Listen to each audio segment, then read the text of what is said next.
please welcome your host for the evening, Mr. Lewis Jones. Stuff at you people over there. Thank you. Hello, good evening, welcome. I hope this finds you well, as ever. What a week! What a week, guys! A lot going on. Most of it fairly depressing. But hey, football's going to be back. No. Depressing. All depressing. All pretty depressing. Crazy. Crazy old time. But you know, you live, you learn, you love, don't you? You get through. You get through however you can. I've enjoyed it. I had a nice week. Despite all the stuff. Despite all the things.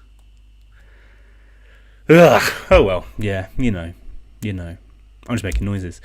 Hey, good. Got a quiz for you. You'll be delighted to hear. I'm delighted to hear. I feel, every week, it's fine in the end every week. Like, I write the quiz and it's there and we're all happy. We all enjoy the quiz.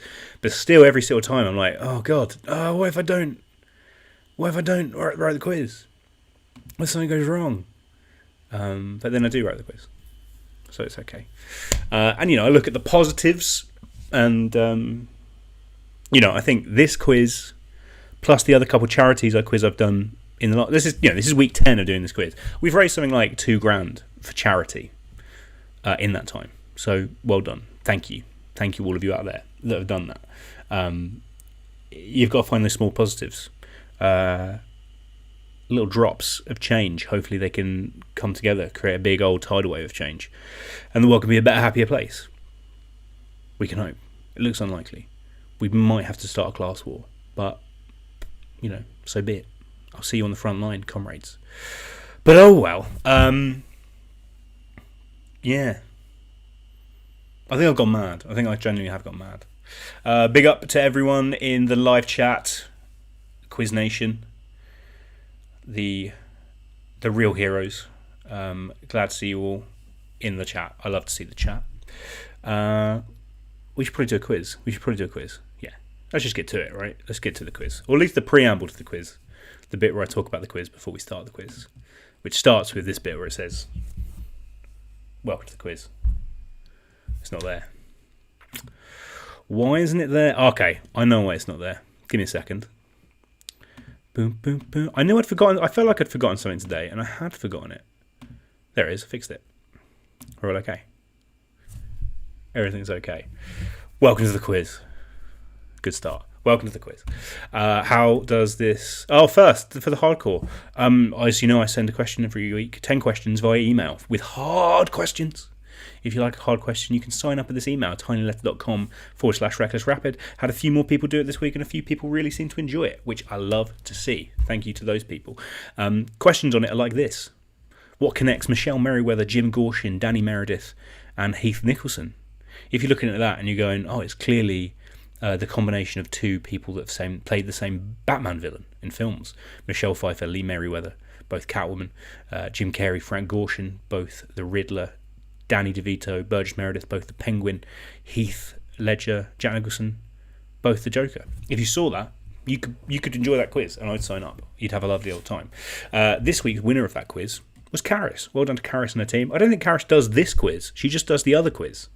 So, she can't hear this, but still, well done to her. Very pleased that she managed to get that win after a committed few weeks. And yeah, there's a few people that replied this week that haven't replied to the email before. Love to see from you guys. I hope you're enjoying it. But anyway, how this quiz is going to work, there are 5 rounds with 10 questions each. It's the standard format that I do. Each round has a separate Google form. You can find those Google forms below in the description for this video. There'll be one for each there. At the end of the round, you'll submit them. We'll mark the answers, and then we'll have breaks at halftime in the end. Whoever has the most points at the end of the quiz wins. It's a classic questions and answers and points winning quiz, guys, that we're not going too astray there. And as always, just don't cheat. Please don't cheat. Sometimes I suspect some of you are cheating. I'm going to admit it. Sometimes I suspect it. I can't prove it until I start putting fake information on the internet, and that is what I plan to do in future, to lay a ground trail of fake Googleable information to set a trap for you. But until that day, just be good, don't cheat. Cheats do prosper, but Never forget it. They are bell ends. Very important. Prize. There's a prize for this quiz. And it's a prize that I think you'll enjoy. It's 50 English pounds. Bunts. Yes, please. If you want to win that, you have to win the quiz off your own back. And I believe you can do that. How do we pay for that? You. This quiz is only possible with your donations. Please go to this email, this website address, this URL, this paypal.me/LJ47. There you can send me a couple of quid and say, thank you for doing this quiz. Most of the money that you give will be going to charity. So pretty good. Last week, we raised money for Learning Together in memory of Jack Merritt. And I didn't take a picture, sadly, of the donation I sent, but you can go to that GoFundMe and you'll see that we donated £150 from your donation. So thank you very much. I know that, I think they've smashed their target already, which is absolutely fantastic and shows how much support and love there was for Jack and for this cause. So that's really great. But, the more the merrier. So the more money we add, even better. What are we doing this week? We always have a different charity every week. This week we are helping Petals. I'm sure a lot of you are aware of Petals, particularly in the West Suffolk area. I know quite a few people who are aware of it and have raised money for it in the past, and you might have seen them. I know that once they were featured on This Morning. This charity was suggested by Max. Max is mum. Runs this charity. He gave me a few words the other week about it. So Petals is a charity that his mum set up following cuts to the NHS to provide free specialist counselling service for bereaved parents who are suffering from the trauma of loss following pregnancy. So, we all know how difficult those situations can be. They're things that we don't talk about enough in society. There is a stigma. There shouldn't be. And having those specialist counsellors there that can talk to people, can help them go through their emotions, is a really important thing.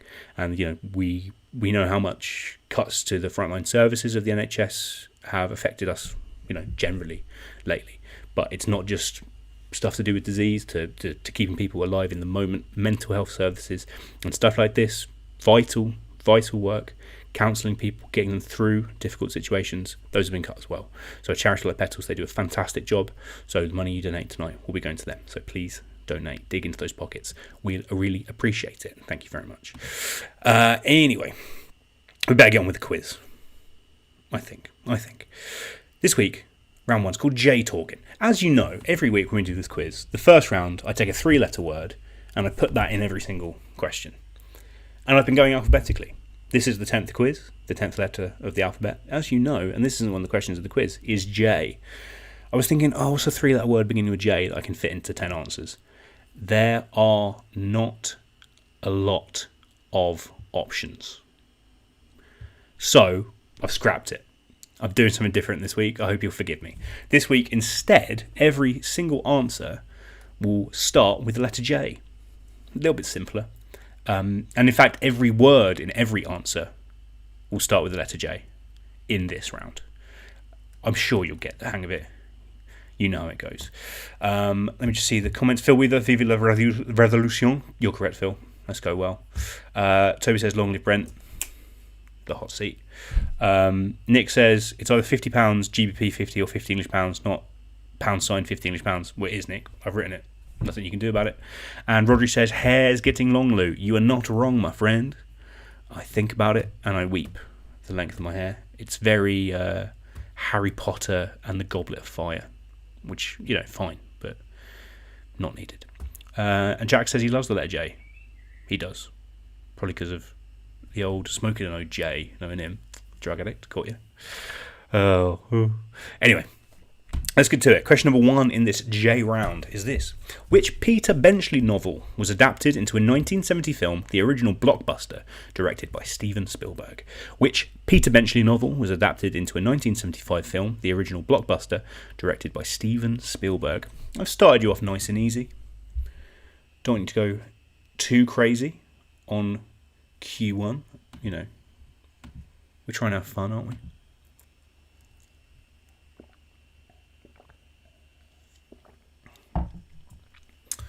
It was the original blockbuster. I mean, the term blockbuster had been used before, but not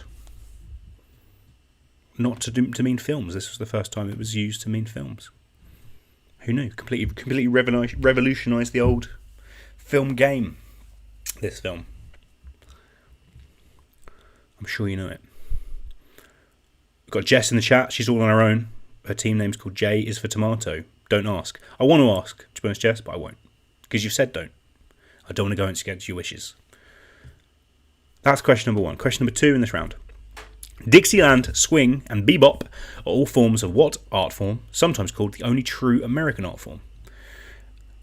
You know, if I was more mentally with it, I think I probably would have put the word form less than 3 times in that.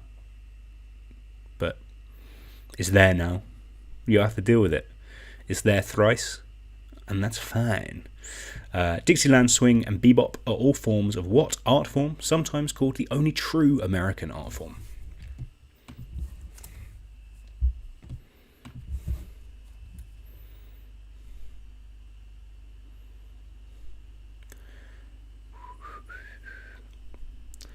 I've got a nice run of donations already, which is absolutely fantastic. Thank you to everyone. As I've said the last couple of weeks, I'm going to start doing shout-outs to everyone who does a donation, so I'll do those. So thank you to Phil Weaver, to Nigel Lowe, to Dan Pratt, to Jack Raven, to Susan Goodwin, to Catherine Rayson, to Charlotte Westdyke and that whole team, to Katrin, to Raymond Tate, to Michelle Jones, to Jenny Clark, to Charlotte Wayne, to Maxwell Tate, and that seems it.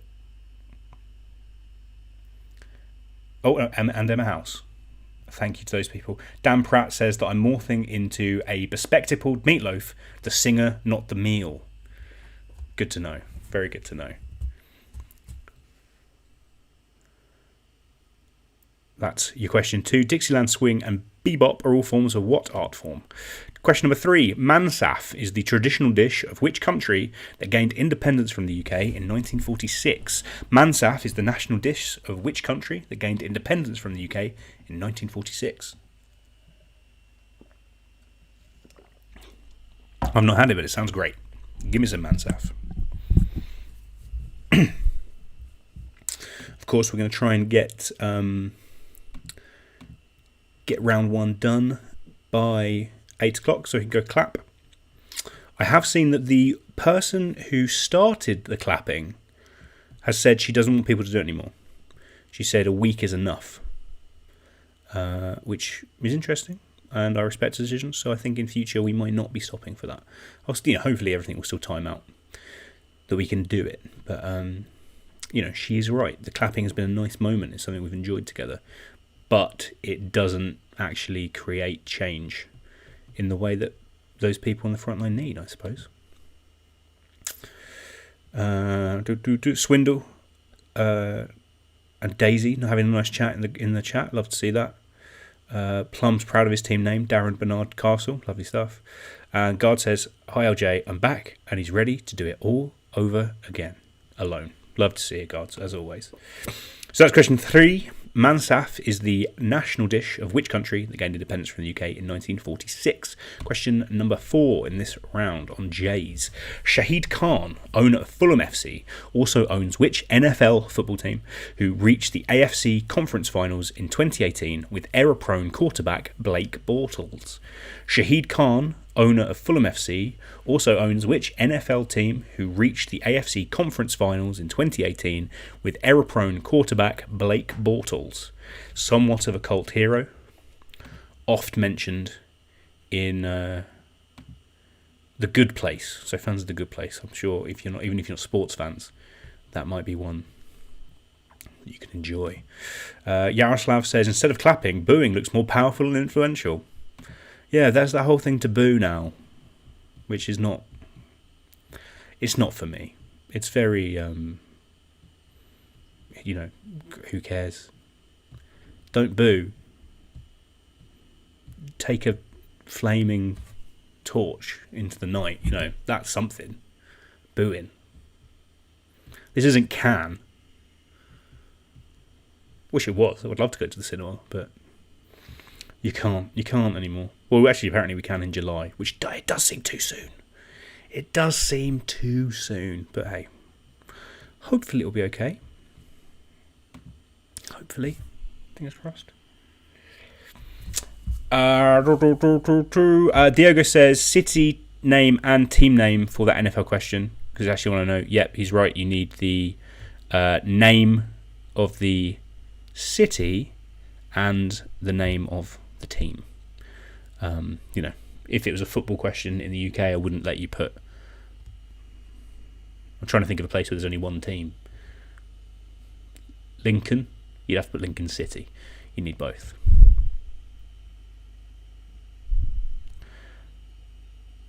B. Lee says, I'm already feeling like this was a mistake taking this on alone. I'm rarely able to contribute in a quiz group. I'm sure you're doing great, B. Don't you worry yourself. We're about having fun. It's mostly about having fun and hopefully learning.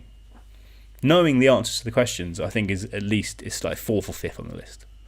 It doesn't matter. So that's question number 4.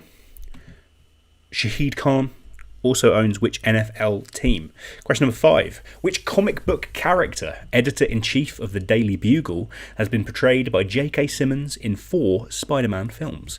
Which comic book character, editor-in-chief of the Daily Bugle, has been portrayed by J.K. Simmons in 4 Spider-Man films?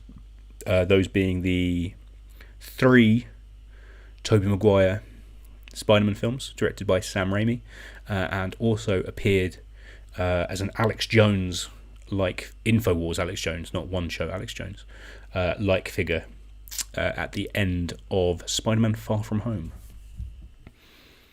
Also voices the yellow M&M. Probably his finest work. Won the old Best Supporting Actor Oscar for Whiplash, but I'm sure he goes, oh no, it's being that dumb peanut. That's what really, motivates him as an artist, being the yellow peanut. And why wouldn't it? He does great work as that yellow peanut.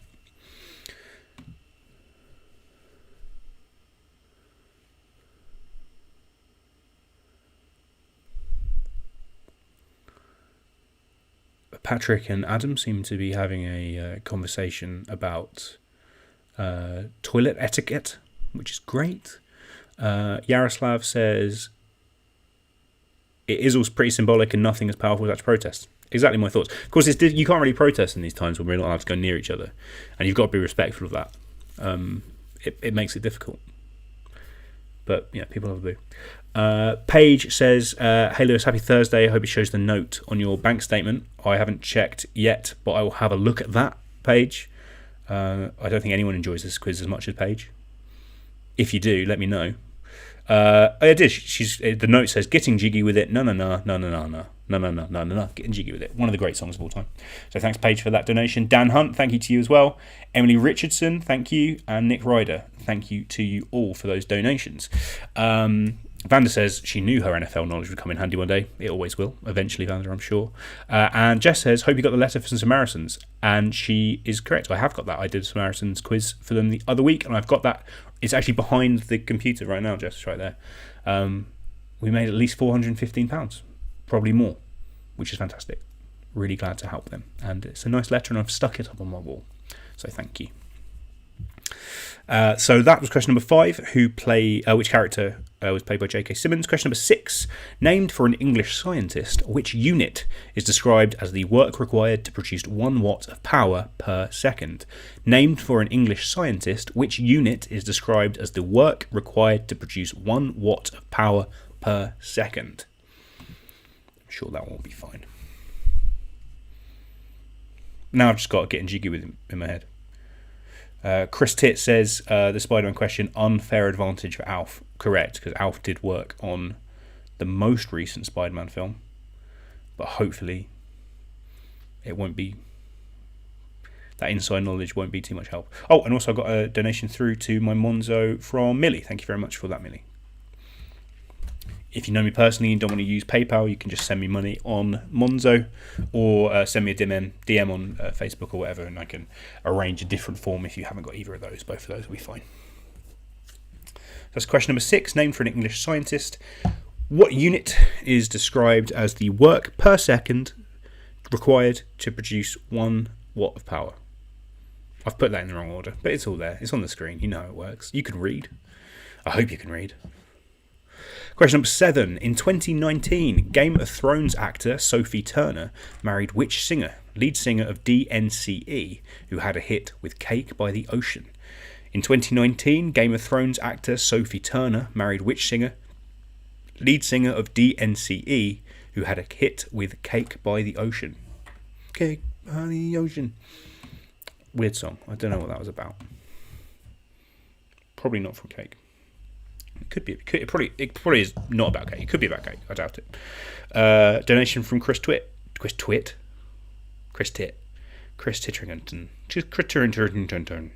Thanks, Chris. Appreciate it. Big shout out to all of my guys watching who are part of my fantasy football league. Of course, fantasy football is coming back, but our league is not for the season. Our league is donezo for the season. Very, very sadly. But the league will rise again, guys. I do miss it. I miss my beautiful fantasy league. Way better than all the other fantasy leagues out there. Jax enjoyed the fact that I said Chris Twit.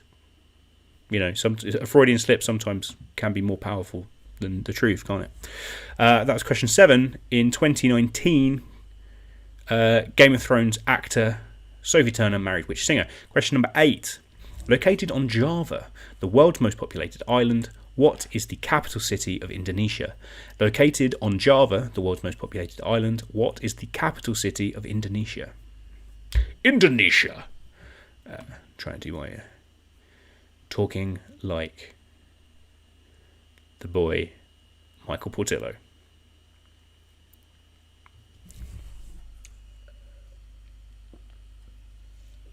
Guard's making a reference to Jimmy Grimble in the chat. Always love to hear about Jimmy Grimble.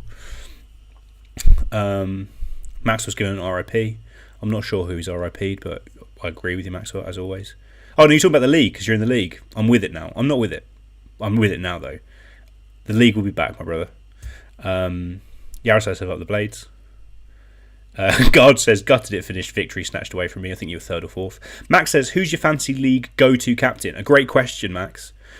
Sadly, our fantasy league is a draft-based league, a head-to-head draft league, with some great extra rules.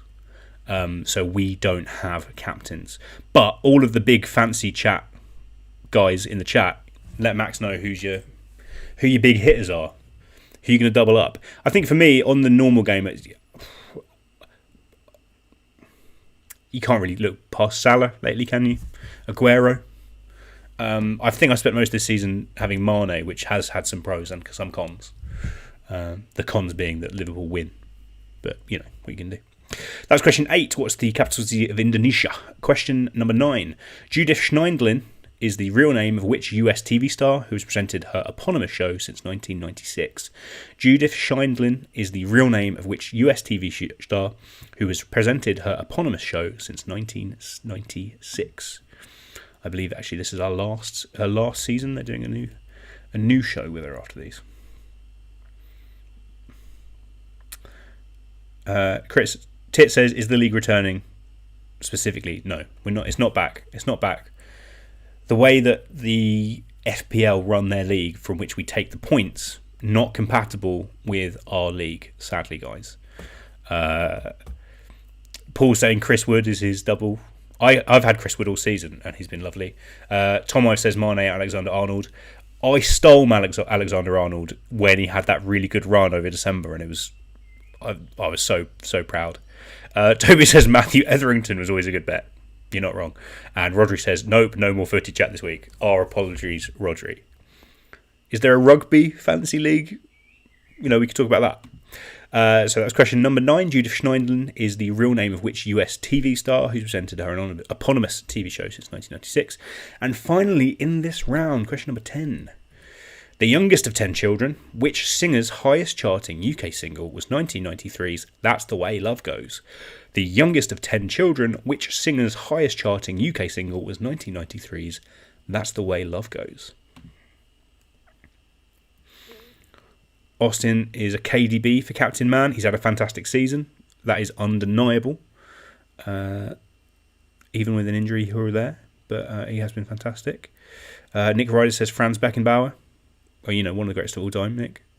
I'm not sure he ever existed within. When did fantasy football start existing?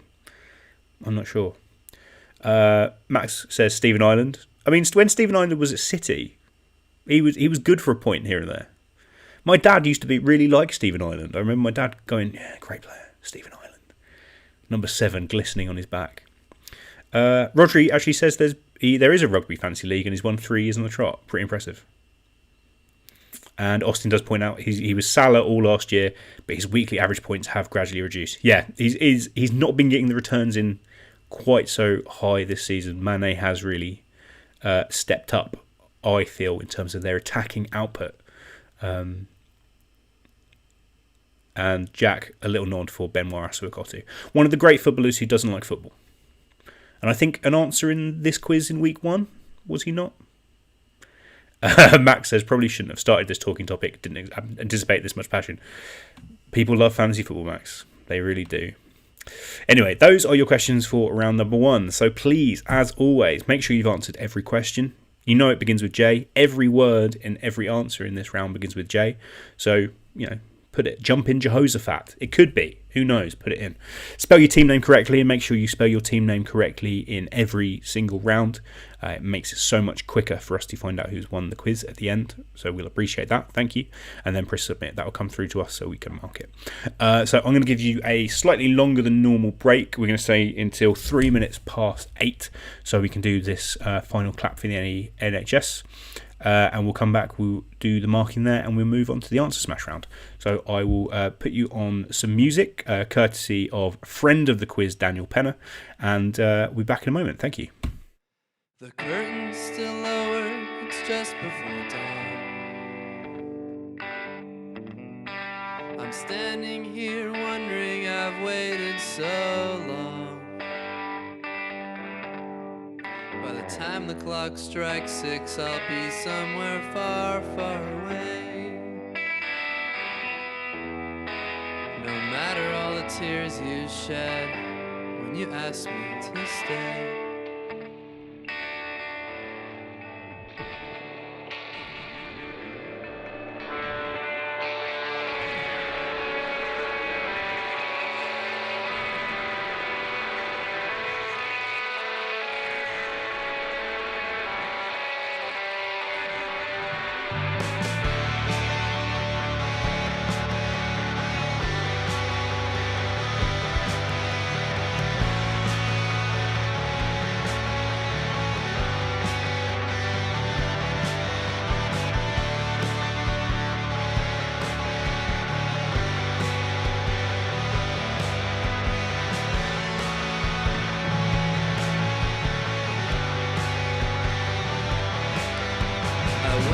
Doctor said I don't feel so good.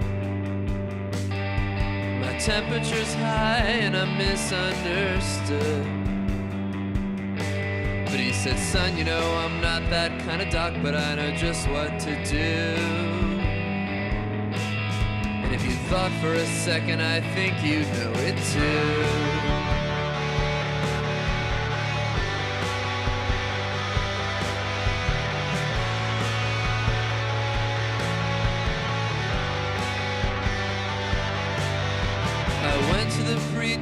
Said, Father, I've sinned.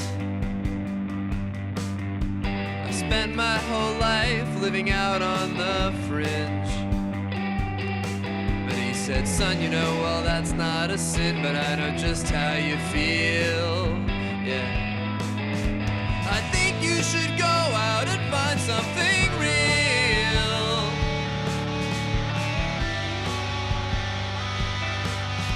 So go ahead and wipe that sad look from your eyes. I'm a magic man, you shouldn't be so surprised. I've had a lot of practice, so really there's nothing to fear. Won't all of you please sit back, relax, and watch me disappear?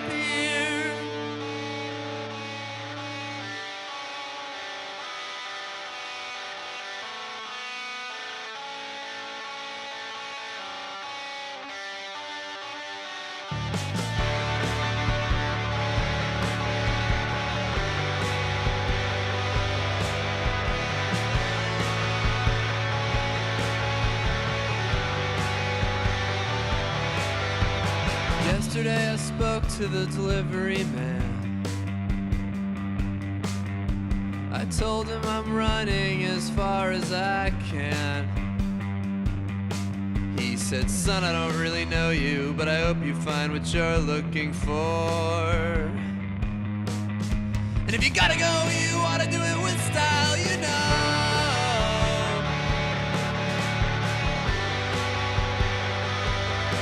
Yeah, so go ahead and wipe that sad look from your eyes. I'm a magic man, you know, you shouldn't be so surprised. No, I've had a lot of practice, so really there's nothing to fear.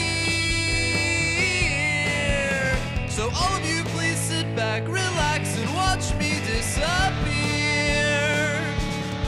Yeah, so all of you please sit back, relax, and watch me disappear.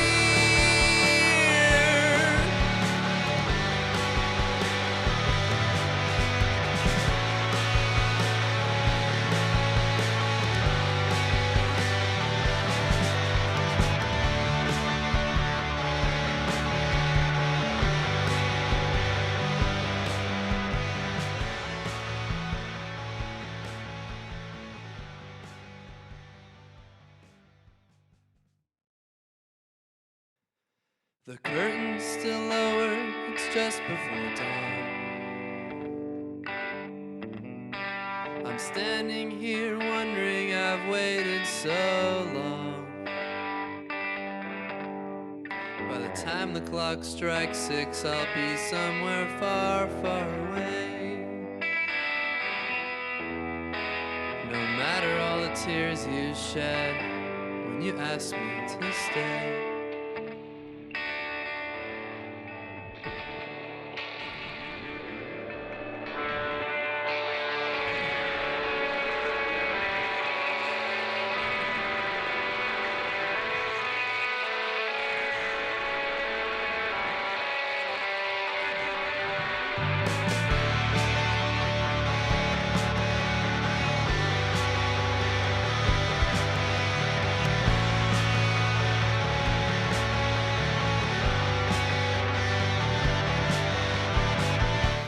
Yo, yo, yo, what's up, what's up? Hope that applauding went very well for you all. Again, some great respect for it here in Chef City. Big old fireworks. Launching slightly too early, though. Definitely at the 59 mark. Needs a longer fuse, I think. I think we've probably got most teams in. We've got about 50 of you this week. Do I have a team from Dan Harling? Normally the last one in. I don't seem to. So it might be that he's not playing. It might be that he's submitting late. Hard to know. Hard to know, isn't it? Let me just see some more donations that we've got.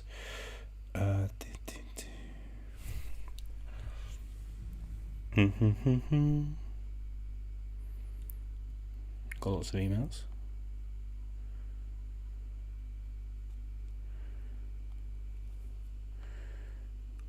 Got one from Laura Matthews, from Andrew Campbell Smith, from Hayden Curtis, from Hannah Hughes, from Victoria Ives, from Sean Pitts, from Linda Quinney. Thank you very much to all of you for donating. Very much appreciated. And what's happening in the chat? Jack says, who is this playing now? Liking the song. All these songs tonight are from friend of the quiz, Daniel Penner. Hello, Daniel. I'm sure you're watching. Links to Daniel's music in the chat. Jess, who I did a charity quiz for the other week, has emailed me her answers. And that's fine, Jess, because you don't like that and I've got your answers. We're all fine. But if you want to submit the rest of the answers via the links that are below, that'd be fantastic. Austin says some guy was out for a run just now during the clapping. It must have felt like he was in the last mile of a marathon. It's a good idea. It's a good tactic to push you through that run, I think. But everyone, I think, did really well in that round, from what I can see. I mean, I made them. You know, I thought we'd settle this in easy before we get difficult. So let's take a look at what the answers were there in this J talking round. I got Message from Fleur. Yeah, I got your team, Fleur. Don't you worry. So, the answers were, question number 1, which Peter Benchley novel was adapted into a film by Spielberg? That was, of course, Jaws. Famously, it's not about sharks. But great movie if you've not seen it lately. Question number 2, Dixieland Swing and Bebop are all forms of what art form? They're all forms of jazz. Jazz, man. Speaking of films and speaking of jazz, do you know what the name of the type of music is that the cantina, Fingering Dan and his modal nodes play in the cantina scene of Star Wars? It's called jizz. That's the type of music in that film. It's called jizz. Do you think George Lucas knew when he called it that? I've always wondered. Number 3, Mansaf is the national dish of which country that gained independence from the UK? Of course, there are only 3 countries in the world that begin with the letter J. One of them is Japan, which has never been part of the British Empire. So that leaves you Jordan and Jamaica. And I can see all the answers pretty much were a mix of those two. Some of you got it right, some of you didn't. The correct answer, Jordan. Jamaica didn't get independence till the 60s, I believe. And I'm sure their natural dish will probably be pepper pot. I think it'll be some sort of hot beef curry, I think, or lamb or goat. Delicious, certainly. I don't know what Mansaf is, but I looked at it and it looked great. I would like some, please. Number 4, Shahid Khan also owns which NFL team? He owns the Jacksonville Jaguars. Blake Bortles currently a free agent. Shame for him. But he's probably got some big old cash. Question number 5, which comic book character was portrayed by J.K. Simmons in 4 Spider-Man films? That was J. Jonah Jameson. He wants Spider-Man. He's always smoking a cigar. Great guy. Question number 6. Name for an English scientist. Which unit is the work required to produce 1 watt of power per second? That is a joule. I never knew before this research that joule was English. Sounds French to me. I assumed it was French. No, English. 7. Game of Thrones actor Sophie Turner married which singer? She married Joe Jonas. Of course, he's also in the Jonas Brothers, but it would have been too easy if I told you that. So I told you he was also in the band DNCE, who had a hit with Cake by the Ocean. Number 8. Located on Java, the most populated island, the capital of Indonesia. The capital of Indonesia is Jakarta. Number 9. Judith Schneidlin is the real name of which TV star, better known as Judge Judy. And number 10, the youngest of 10 children, which singer's highest starting UK single was That's the Way Love Goes? That was Janet Jackson, the youngest of the Jacksons. Do you think they ever had, because there was the 5 in the Jackson 5, do you think they ever had like the other 5 and did it like a 5-a-side tournament of the two teams against each other? Maybe. There's something in that. Anyway, that's your first round. And you've all done pretty good. Well done. What's going on in the chat? Sam says, don't give away card veto. The card that's on the back of my phone is just my University U card. But thank you for your vigilance, Sam. You've got to stay vigilant in these times. People saying jizz and quiz on my face in the chat. People saying saltfish and ackee is the national dish of Jamaica. That does make sense. I saw something about that recently. People are saying how much they love Daniel's music. It is fantastic. Yaroslav says, what if just Jonah Jameson? We'll probably give you Jonah Jameson. And Paige says we spent Jewel wrong. That'll be fine. It's not a spelling competition, Paige, don't you worry. Patrick says Jewel remains still gleaming. A lovely bit of business, Patrick. Well done. Anyway, that's your first round. Let's move on to your second round, which as always is Answer Smash. This week, what is the vibe on Answer Smash? It is instruments. Musical instruments, of course. Here's an example if you don't know how it works. So I'll show you a picture of a musical instrument. Here you can see a man playing a member of the violin family, the biggest one. And underneath, Odyssey, Black Flag, and Rogue are all installments in which best-selling Ubisoft game series. All you need to do is answer that question, take the name of the instrument in the picture, and smash them together to get the point. So, of course, the answer to this question will be Double Bass Assassin's Creed. You get it? So the last few letters of the instrument will always be the first few letters of the answer to the question below. To get the point, you need both bits, and you need to smash them together. If you write both bits, you won't get the point. So if you said double bass Assassin's Creed, you wouldn't get the point. You need to smash them together to make double bass Assassin's Creed, and there are no half points. You need both bits to get the point. Okay? I'm sure you'll be fine with this. Let's do it. Question number 1. This instrument, one of the best. Combine that with a number 2 single in 1978. Rasputin was a hit for which West German pop act? A number 2 single in 1978. Rasputin was a hit for which West German pop act? I'm sure it's a good place to start. Paul Gardner throws in Nathan Aki. Yeah, why not? Aki and Saltfish, City's next CB pairing. Lovely stuff, Sam.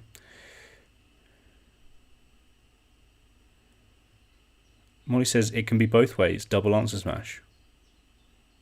I don't know what you're on about, Moldog, but I'm sure I believe you. I'm not really paying attention to my own quiz, as ever.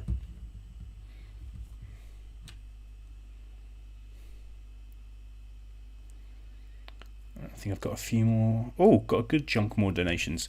Big shout, Hannah Hitchin. Hannah Hitchin, who this week has donated money to me directly rather than the internet check she sent me last week, which I enjoyed.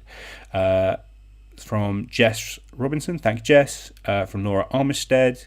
From Max, but on behalf of Jack, his housemate, so thank you to both of you. To Josh Chalice, thank you. And to Max again, but this one's just from Max, so thank you, Max. And Sammy Penn, Sassy P himself. A great bunch.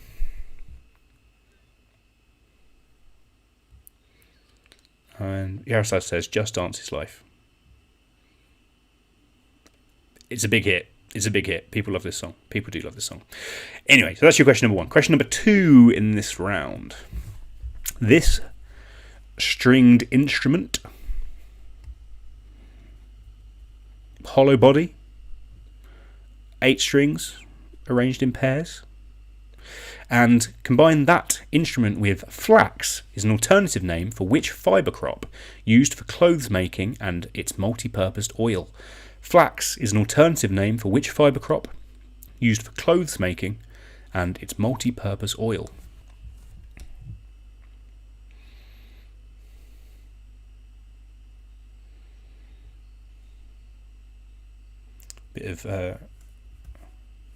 Bit of rankle in my group chat with Alfred and Tip because Alfred thinks it's too much of an unfair advantage for Tip because Charlotte is a music teacher on his team. Well, sometimes that's how it goes. Sometimes that is how it goes. You know, you got that Spider-Man question, Alf. This time Tip's getting that. It evens out.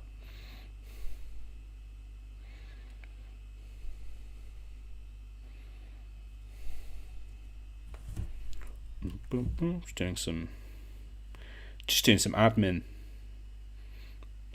while I quiz.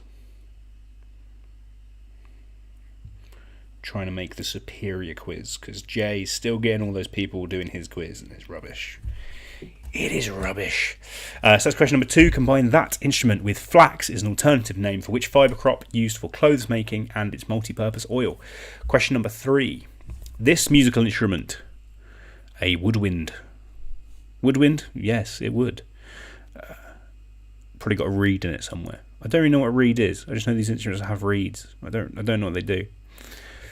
So combine that with the forthcoming Spike Lee joint, Da 5 Bloods, will be released exclusively via which streaming platform? The forthcoming Spike Lee joint, Da 5 Bloods, will be released exclusively via which streaming platform? I believe Da 5 Bloods is coming out next month. Very much looking forward to it. Love a bit of Spike Lee. Really enjoyed all the times that he popped up in the Last Dance.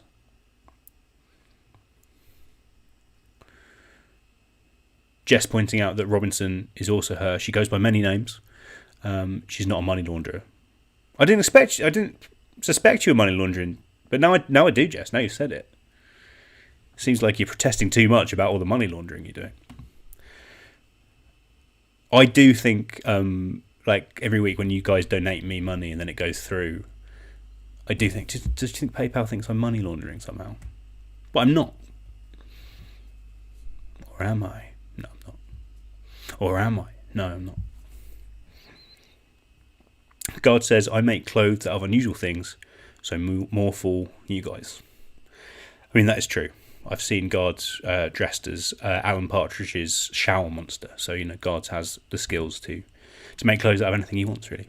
So that's question number 3. Combine that instrument and that answer. Question number 4. This instrument, another stringed instrument. And combine it with, which actress won a BAFTA and an Emmy in 2019 for her role in Killing Eve? Which actress won a BAFTA and an Emmy in 2019 for her role in Killing Eve? It's a hit show.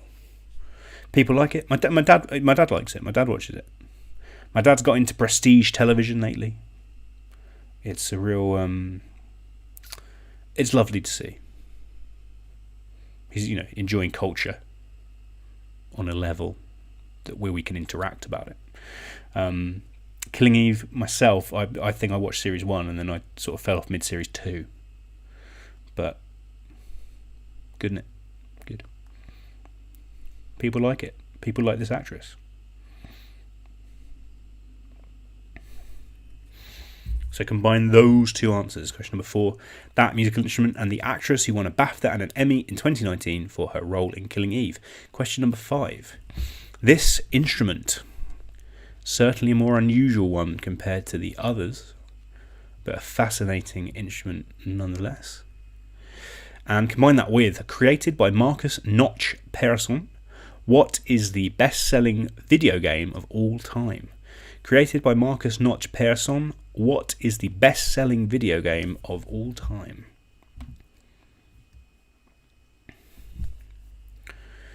People just enjoying a bit Killing Eve in the chat. Hayden says, when I heard said actress's real accent, I freaked. It is weird. It is weird. Incredibly talented. Yeah, without a doubt. Yaroslav says, why do I know weird musical instruments? I don't know, mate, but I'm glad you're getting them. I'm glad they're coming in handy. That knowledge has come in handy at some point. They're all here. I think this is probably the weirdest of all musical instruments. I certainly can't think of anyone weirder off the top of my head.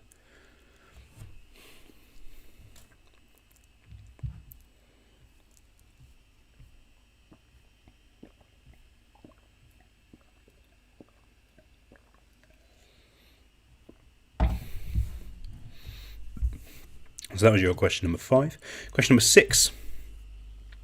This instrument, guitar in shape, only 4-stringed, and sort of a nylon string there as well. And you can probably tell by the fretting, but small. And combine that with a cedar tree is featured on the flag of which Middle Eastern nation on the Mediterranean? A cedar tree is featured on the flag of which Middle Eastern nation on the Mediterranean?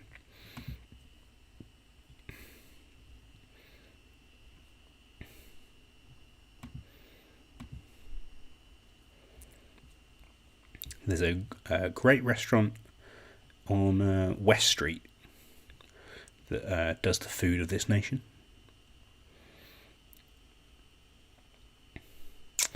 Just looking at the Guardian, and the curse of the world's oldest man is stricken again. Bob Waiton from Hampshire, 112, died. We've got to do something about this, guys. Again and again, you see it. The person gets the world record as the oldest person in the world, and then they die. Like, that can't be a coincidence, right? Someone must be after these people. Someone wants that record, probably. Every time they get there, they're mysteriously killed off. Weird. Nick says, with these transaction volumes, you need to work on your credibility as a money launderer. Can't help thinking PayPal may have bigger fish to fry. You're not wrong. You're not wrong. They've got stuff going. Great bunch of lads over PayPal. Do you know Elon Musk was one of the founders of PayPal? Makes me think I shouldn't use PayPal. Worrying that guy. So that's question number 6. Combine that instrument with cedar tree.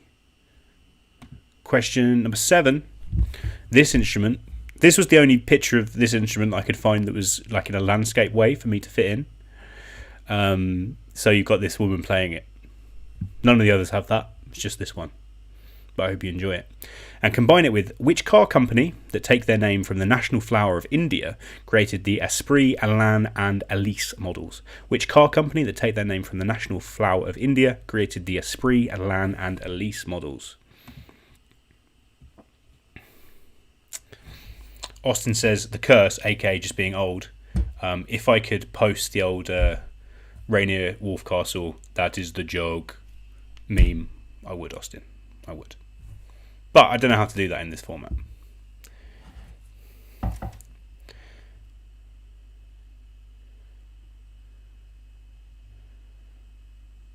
My dad's texted me to say I've got 2 new viewers tonight. My auntie Lynette and Uncle Ron. And my Uncle Ron was 80 the other day. Congratulations, Ron. Hope you're doing well. You too, Nat. Love you both. Love to see it. The more the merrier here at the quiz.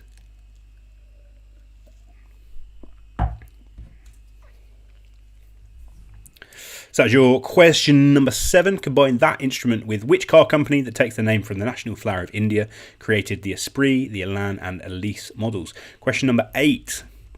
This instrument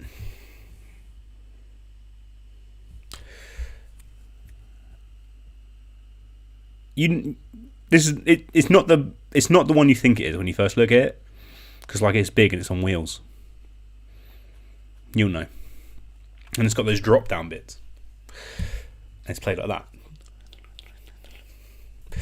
Combine that with which town in County Durham, home of a GlaxoSmithKline facility, was visited by Dominic Cummings to test his eyesight. Which town in County Durham, home of a GlaxoSmithKline facility, was visited by Dominic Cummings to test his eyesight?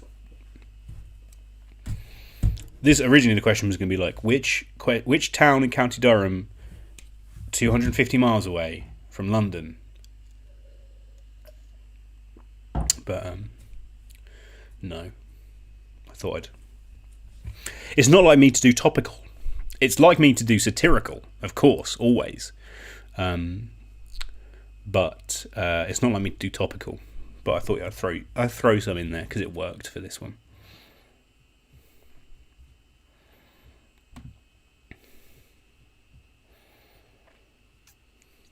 B says this round is a dyslexic nightmare.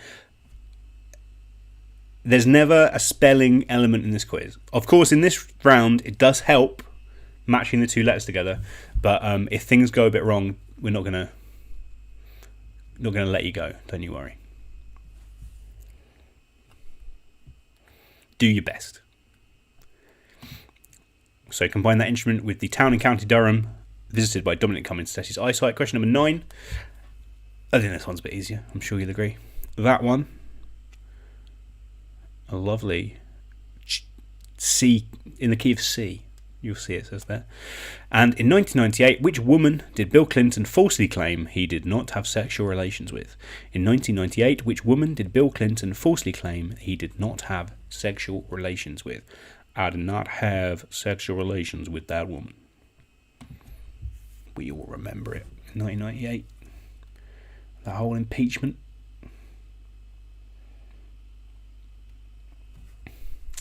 Charlotte points out we're going slow. Or she says, I think I'm going to go insane if we stay at this pace the whole way. And yeah, I know we are going slow. I'll try and go faster. My apologies. That's question number 9. I'll go quick on that one because it was easier. And question number 10, finally. And for this one, I'd like a 2-word term for that instrument. 2-word term, preferably. And one of the most cited scholars alive, Which linguist co-wrote 1988's Manufacturing Consent, which popularised the propaganda model reading of mass media? One of the most cited scholars alive, which linguist co-wrote 1988's Manufacturing Consent, which popularised the propaganda model reading of mass media? Did I throw that question in there, especially for the people that are doing this that are on my course? Yes. Hope you enjoy that, guys. Hope you get it. But also, if you've ever been to university, you've probably met this guy. He will pop up.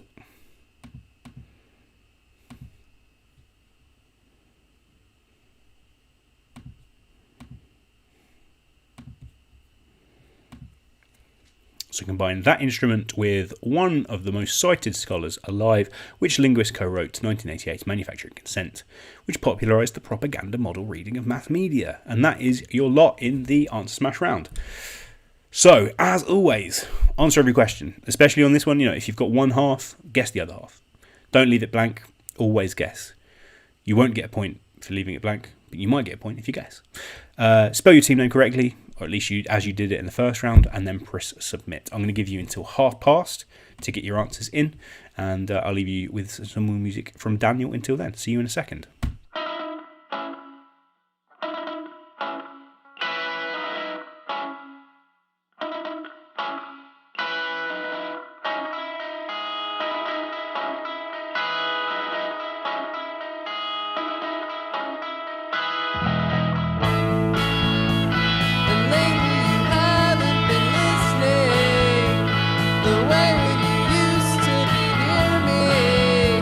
But I can't let it go.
I'm back.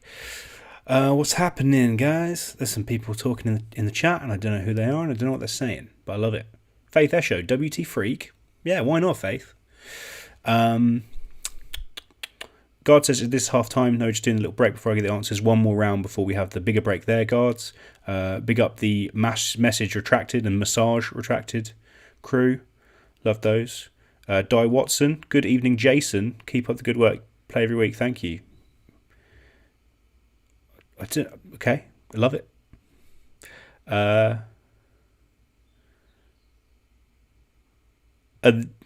Harry's written something in Russian to Yaroslav, so they're all having a great time. I'm sure that's all that matters, right?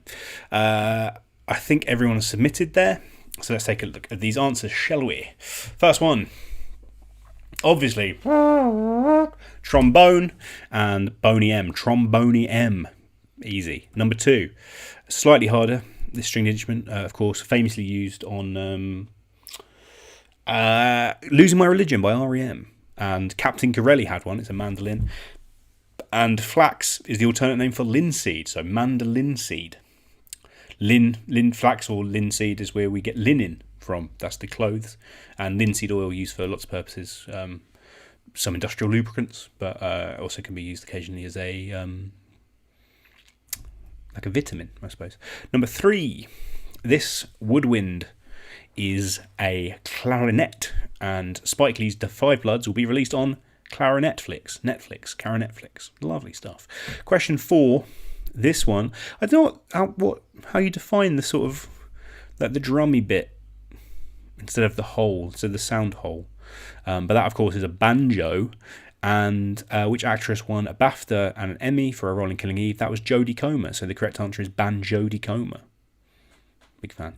Number 5. The only musical instrument in the world you play without touching it. Incredible sound from it. A very ethereal sound. Often used for space scores. That is the theremin. And the best-selling game of all time is Minecraft. So the correct answer is Thereminecraft. Number 6. This little guitar is, of course, a ukulele. And the cedar tree is featured on the flag of the Lebanon. So the correct answer is Ukulele Lebanon. Number 7. Cello. You got yourself a bass. Of course, that's a cello. And the car company that make the Esprit, the Elan, and the Elise is Lotus. So the correct answer is Celotus. Made some middle era Bond cars. Was it Wet Nelly? Was the name of in the Spy Who is in the Spy Who Loved Me? Goes underwater. Lovely car. Number 8. It's like a big xylophone, but it's not a xylophone, it's a marimba, and the town in County Durham is, of course, Barnard Castle. So the correct answer, Barnard Castle. Very good. Number 9, you will know this one, I'm sure. That is a harmonica, and which woman did Bill Clinton not have sexual relations with? That was Monica Lewinsky. Harmonica Lewinsky. Number 10, finally, that guy, you all know it, that's not a hard one. That is a grand piano, and one of the most cited scholars alive. That linguist is Noam Chomsky. So the correct answer is grand piano Noam Chomsky. That's your lot. Hope you enjoyed that. That's round 2 out of the way. Congratulations, everyone. We made it. So now we are going to be. What's going on? People saying I can't see the thing. Oh, that's annoying. Sorry, I clicked on it, guys. It didn't work. Boop, boop, boop, boop, boop. I'll go through them quickly. I've said them all out loud. Trombone M, Mandolin Seed, Clarinetflix, Banjodie Comer, Thereminecraft, Ukulele Lebanon, Celotus, Marin Barnard Castle, Harmonica Lewinsky, and Grand Piano Chomsky. That's your lot. That's better. My apologies. I did click on it. It didn't happen. Sometimes it happens. Also, it's annoying when I'm looking at the screen and going through, and you're talking in the live chat, and I can't see the live chat. My apologies. Bert Macklin's in the chat. Glad to hear it. He says, have you ever watched McKenna Shoots for the Stars 2014? I've not. Sam F says, did you get your new LCT, Lewis? Of course I did. You know it. Looking forward to that arriving.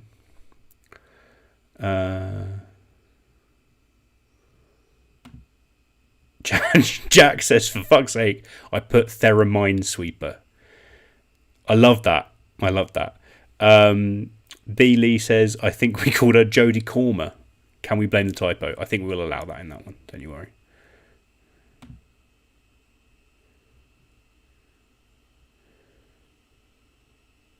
And people in the chat are happy, I think.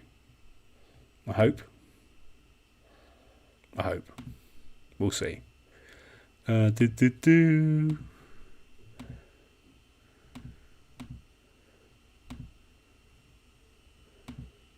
Anyway. Jack says you don't game. He don't. He's got so much game, you don't need to game. Anyway, we're going to move to round 3, which, as always, is the music round. I'm going to do the same as what we did last week with this one, where we have Siri perform for us. So, it's Siri's love songs. So, like last week, I'm going to have a text-to-speech robot read you some lyrics to a song. I've got a different text-to-speech robot. Last week, did anyone remember what the text-to-speech robot was last week? Let me find it. It was Audrey. But this week, we're going to have songs read to us by Rod. And he's going to read them slightly slower than last week, because I know they were fast last week. So, I'm going to have lyrics read to you from songs, all of which, the titles, have the word love in.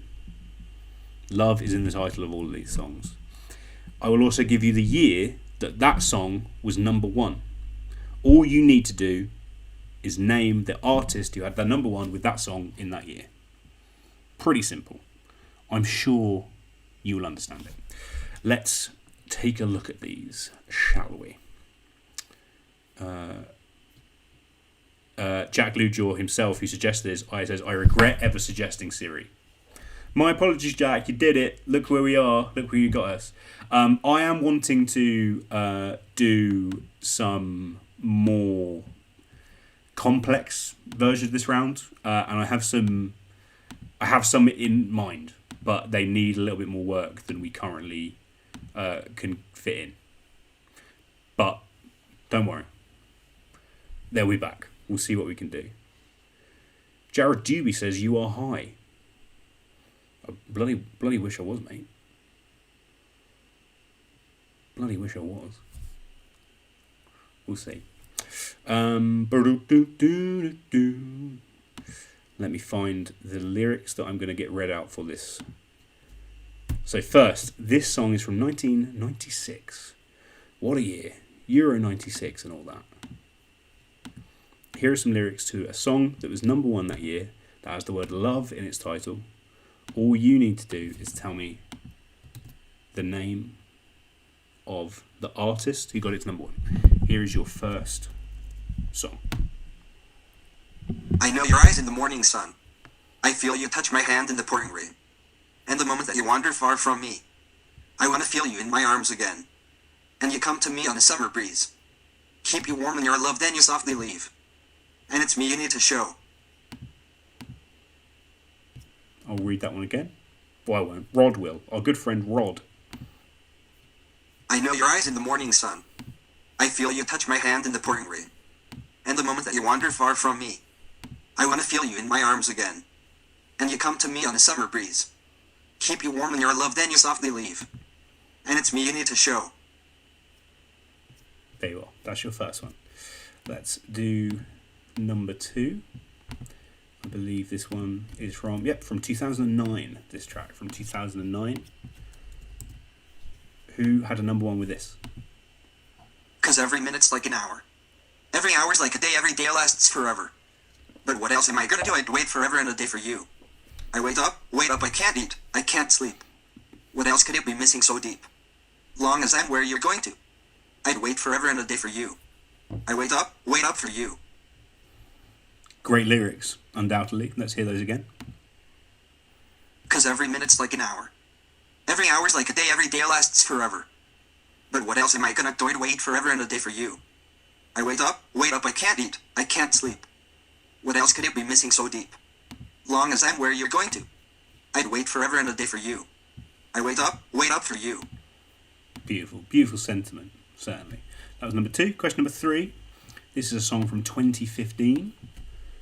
Remember, all these, I just want the artist. Who was the artist on this song? And I didn't want to write a song 'cause I didn't want anyone thinking I still care. I don't, but you still hit my phone up. And baby, I be moving on, and I think you should be something. I don't want to hold back, maybe you should know that. My mama don't like you and she likes everyone.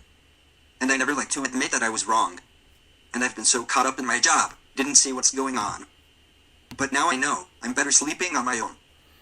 Pretty deep. Deep lyrics, undoubtedly. Let's hear those again from Rod. And I didn't want to write a song 'cause I didn't want anyone thinking I still care. I don't, but you still hit my phone up. And baby, I be moving on, and I think you should be something. I don't want to hold back, maybe you should know that. My mama don't like you and she likes everyone. And I never like to admit that I was wrong. And I've been so caught up in my job, didn't see what's going on. But now I know, I'm better sleeping on my own. Powerful. Powerful and moving. I'm sure you can agree, particularly in that rendition by Rod. So let's see. Onwards to number 4. This is a hit from 2012. I can't quite believe this is from 2012. In fact, I'm just going to double check it is, that I've not got it wrong.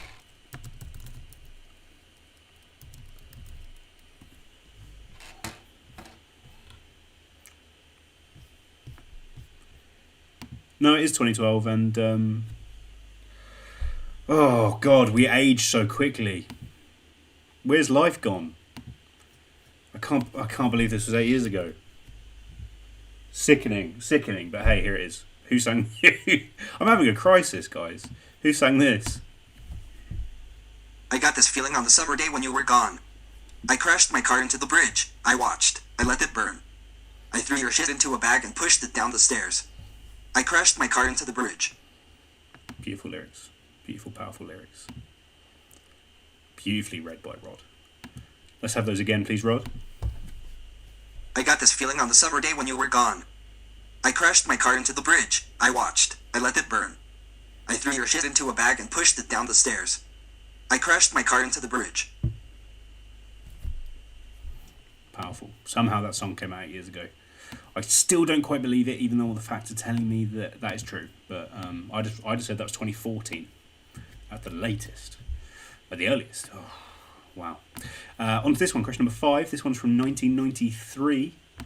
Rod, can you give this for me? Some days it don't come easy, some days it don't come hard. Some days it don't come at all, and these are the days that never end. Some nights you're breathing fire. Some nights you're carved in ice. Some nights you're like nothing I've ever seen before or will again. Maybe I'm crazy, but it's crazy and it's true. I know you can save me, no one else can save me now but you.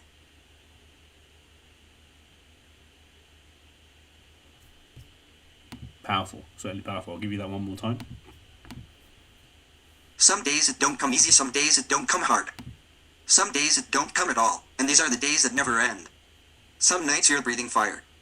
Some nights you're carved in ice. Some nights you're like nothing I've ever seen before or will again. Maybe I'm crazy, but it's crazy and it's true. I know you can save me, no one else can save me now but you. Phil in the chat quite rightly saying, Rod sounds like a drama queen. He really does. He really does. This guy's got some thoughts and feelings. But, he's got to get them out somehow, and I'm glad that he can do it by the medium of this quiz. Onwards to number 6, this song from 2003. Who sang this? Catch a star if you can wish for something special. Let it be me, my love is free. Sing a song to yourself, think of someone listening. One melody, you're all for me. I'll write a symphony just for you and me. If you let me love you, I'll paint a masterpiece. Just for you to see if you let me love you. Let me love you. Powerfully sung by Rod. Not as good as the original, I think, but let's hear it again. Catch a star if you can wish for something special. Let it be me, my love is free. Sing a song to yourself, think of someone listening. One melody, you're all for me. I'll write a symphony just for you and me. If you let me love you, you'll paint a masterpiece. Just for you to see if you let me love you. Let me love you. Very powerful from our boy Rod. On to number 7, this song from 1984. Remember, all of these are number ones.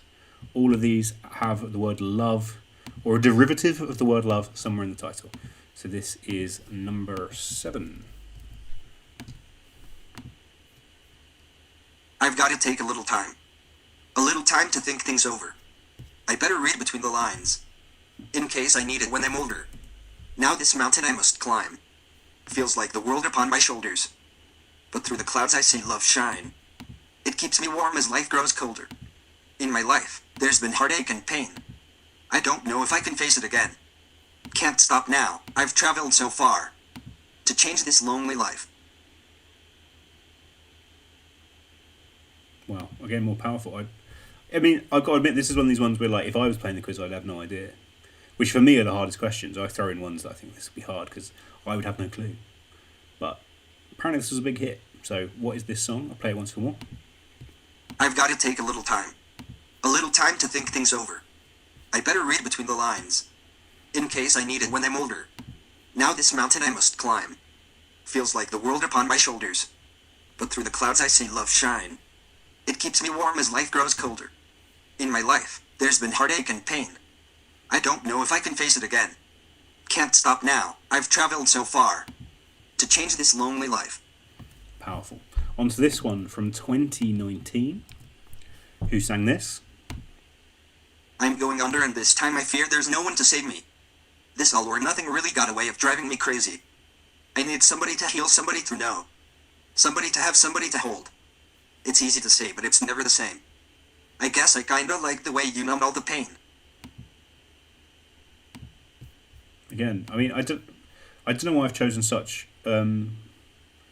potent emotional songs. When I get to the last one of these, you'll go, no, you haven't. They're not all powerful and emotional. But for the time being, here they are. Here's this one again. I'm going under and this time I fear there's no one to save me. This all or nothing really got a way of driving me crazy. I need somebody to heal, somebody to know. Somebody to have, somebody to hold. It's easy to say, but it's never the same. I guess I kinda like the way you numbed all the pain.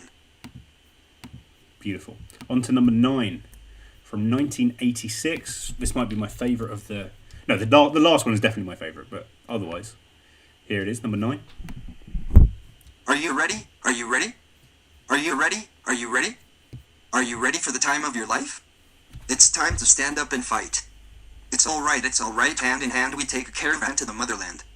One by one we gonna stand up with pride. One that can't be denied, stand up, stand up. From the highest mountain, valley low. We'll all join together with hearts of gold. Now the children of the world can see. There's a better place for us to be. The place in which we were born. So neglected and torn apart. Powerful, beautiful. Are you ready to hear that one again? Because he's going to say, are you ready 3 or 4 times. Here it is, number 9. Are you ready? Are you ready? Are you ready? Are you ready? Are you ready for the time of your life? It's time to stand up and fight. It's alright, hand in hand we take a caravan to the motherland. One by one we gonna stand up with pride. One that can't be denied, stand up, stand up. From the highest mountain, valley low. We'll all join together with hearts of gold. Now the children of the world can see. There's a better place for us to be. The place in which we were born. So neglected and torn apart. Powerful. And finally, number 10 and number 1 from 1998, and certainly the most powerful lyrics of them all. I'm sure you guys will feel the emotions of this song, and I'm looking forward to hear you writing in the chat just how much you feel the emotion of this song. 2 tablespoons of cinnamon and 2 or 3 egg whites. I'll have a stick of butter melted. Stick it all in a bowl, baby, stir it with a wooden spoon. Mix in a cup of flour, you'll be in heaven soon. Say everybody, have you seen my balls? They're big and salty and brown. If you ever need 'em quick, pick me up. Just stick my balls in your mouth. Wow, just, beautiful lyrics. Beautiful lyrics as ever. Let's hear those again. 2 tablespoons of cinnamon and 2 or 3 egg whites. I'll have a stick of butter melted. Stick it all in a bowl, baby, stir it with a wooden spoon. Mix in a cup of flour, you'll be in heaven soon. Say everybody, have you seen my balls? They're big and salty and brown. If you ever need 'em quick, pick me up. Just stick my balls in your mouth. Powerful, powerful lyrics, I'm sure you'll agree. So, that is your lot there. Please, as always, answer every question. I've given you years. You can guess an artist from that year, for sure. Spell your team name correctly, as you have in the first 2 rounds. That would be really useful. Then press submit. I'm going to give you until 5 minutes to put in your answers. And we'll be back in a sec. Here's some more music from Mr. Daniel Penner.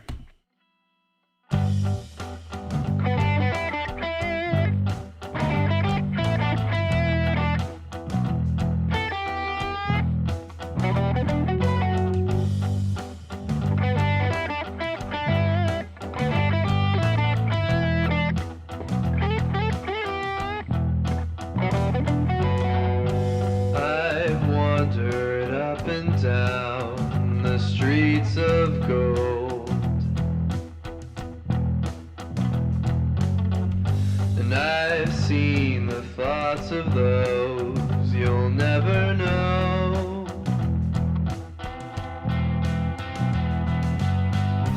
I carry wisdom that you can't ignore.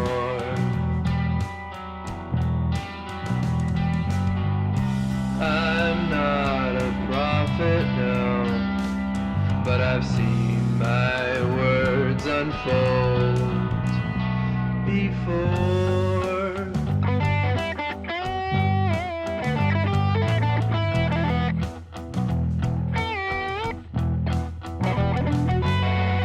And I've seen the cities crushed beneath the flood.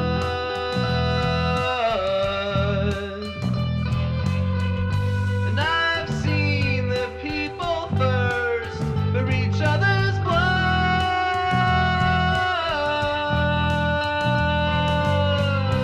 All man's intentions drown in times of war. Oh, I'm not a prophet, no, but I've seen my words unfold before.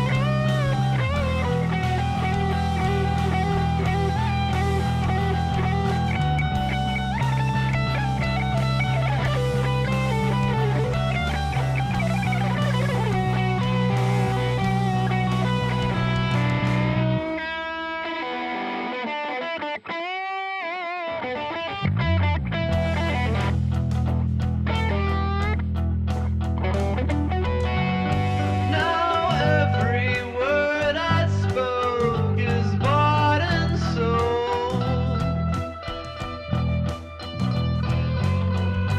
and all my fairy tales have been twice told.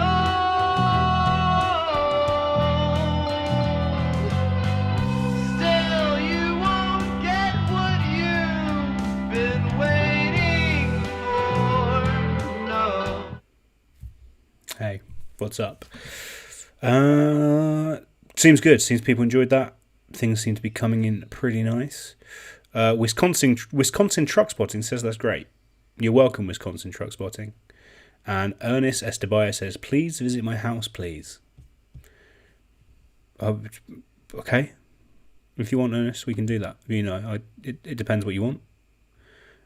Is this like a come to Brazil situation with bands? Maybe. Am I the new band? And everyone on Twitter's just like, come to Brazil. Maybe. Who knows? Still got about just under 20 teams yet to submit. Please get those in as quickly as possible. Most people have done pretty well, I can see, here and there. There's some where I know some teams are going to absolutely kick themselves and it is going to hurt them emotionally in the centre of their soul. that they didn't get a question right. I'm particularly thinking on question number 4, where there's just going to be some that I'm not going to be able to accept, I am afraid. So last few of those to come in.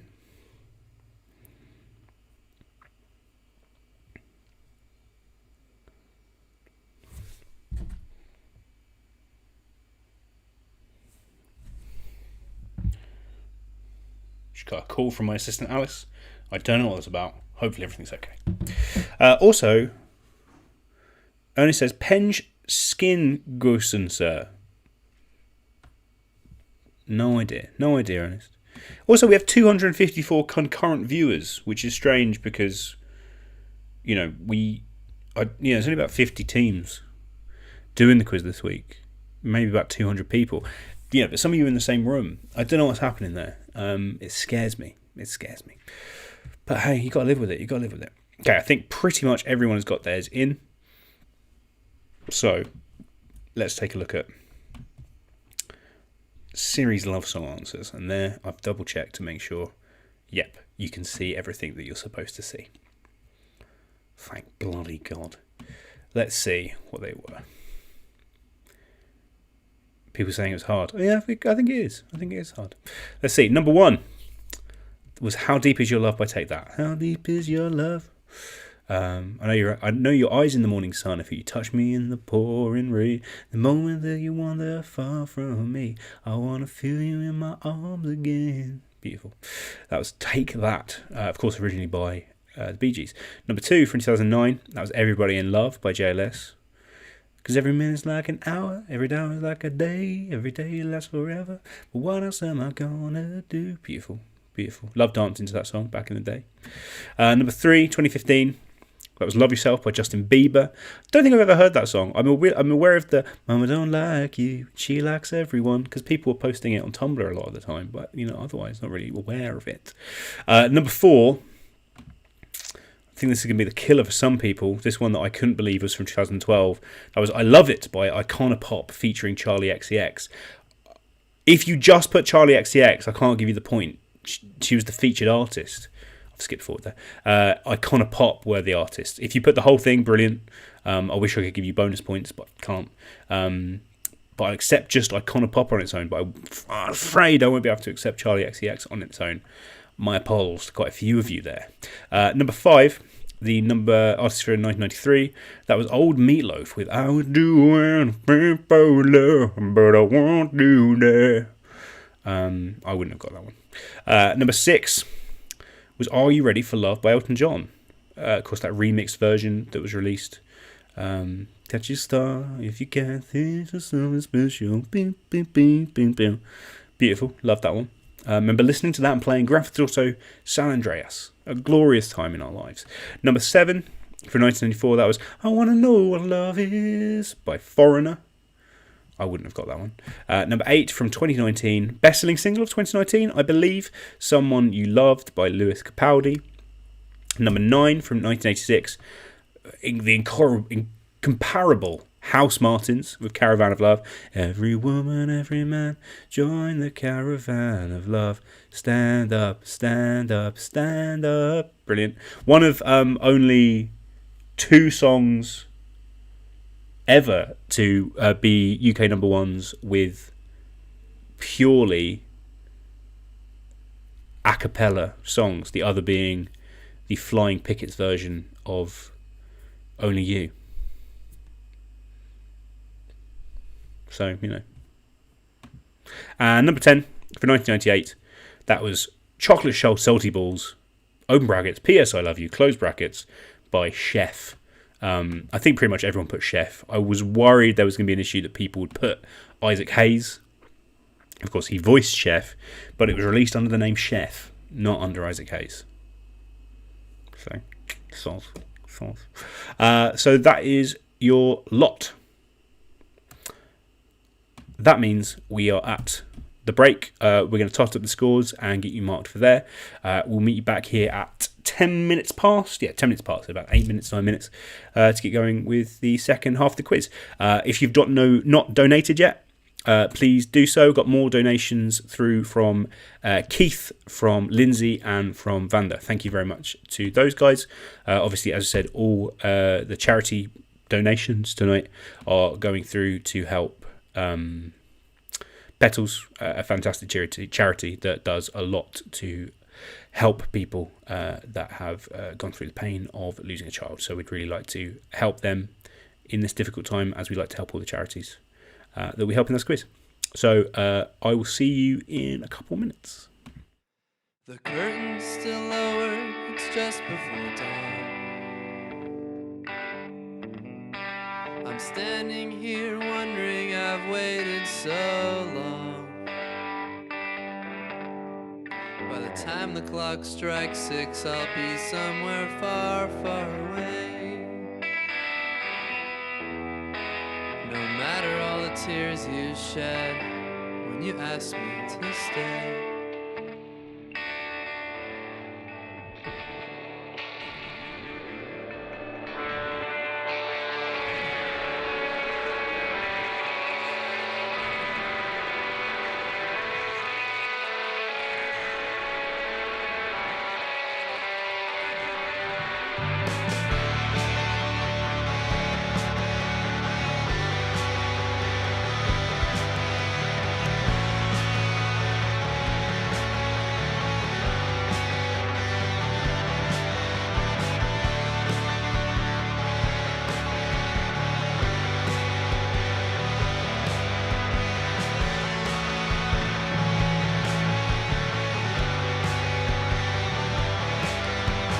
Went to the doctor, said I don't feel so good.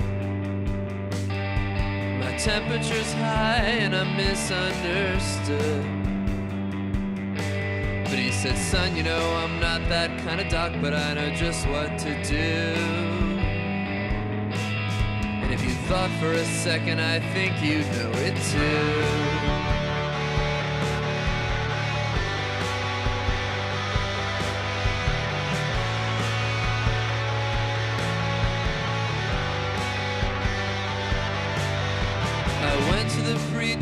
Said, Father, I've sinned. I've spent my whole life living out on the fringe. But he said, son, you know, well, that's not a sin, but I know just how you feel. Yeah. I think you should go out and find something real.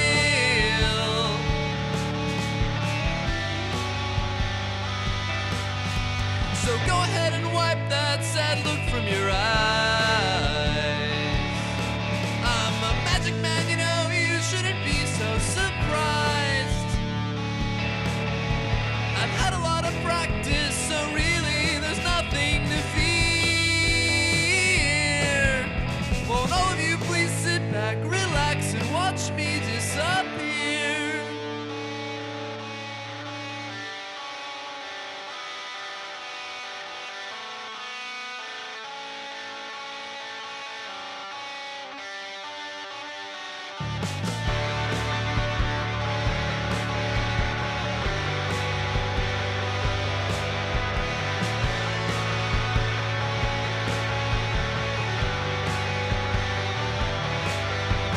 Yesterday I spoke to the delivery man. I told him I'm running as far as I can. He said, son, I don't really know you, but I hope you find what you're looking for. And if you gotta go, you ought to do it with style, you know.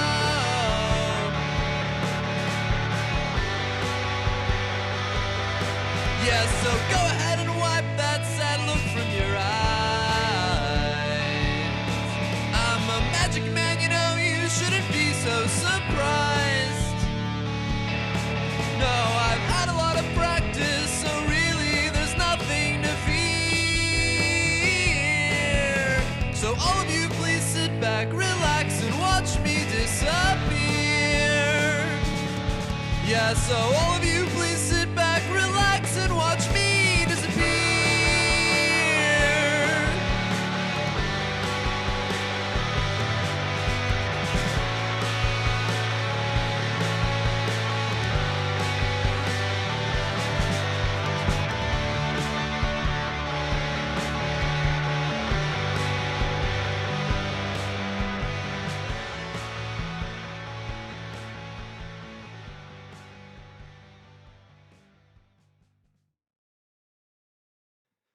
The curtain's still lowered, it's just before dawn.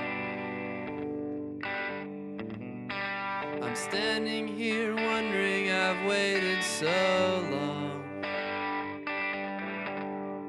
By the time the clock strikes 6, I'll be somewhere far, far away. No matter all the tears you shed when you asked me to stay.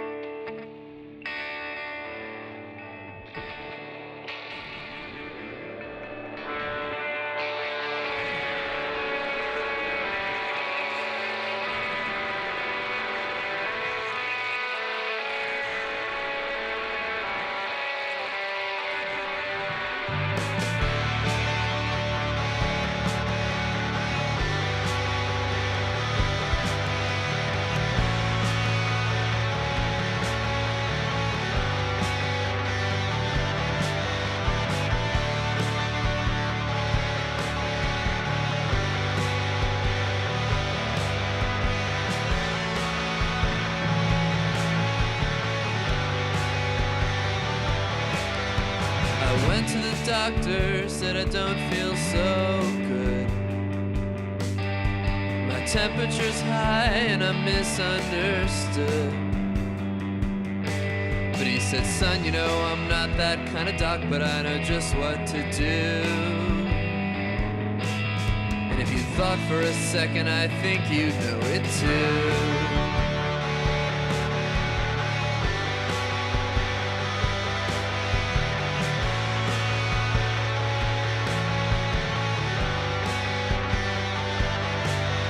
I went to the preacher, said, Father, I've sinned. I spent my whole life living out on the fringe. But he said, son, you know, well, that's not a sin, but I know just how you feel, yeah. I think you should go out and find something real.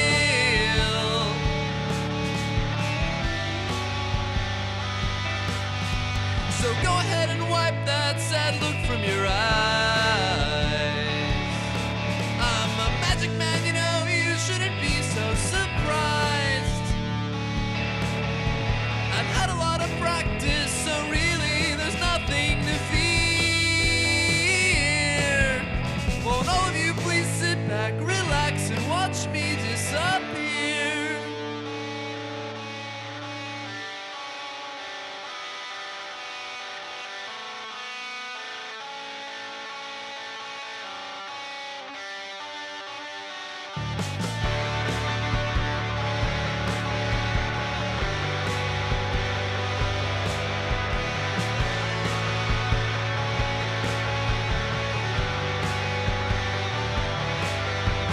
Yesterday I spoke to the delivery.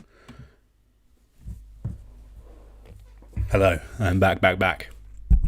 Hope you are well. And you are refreshed. You maybe got a drink or what. I know there was clearly some controversy in that last round. B says, can we start a union representing those hard done by the Charlie XCSO? And, as my things say in the break, join a union. It's very important that we have unions, especially in these dark times. But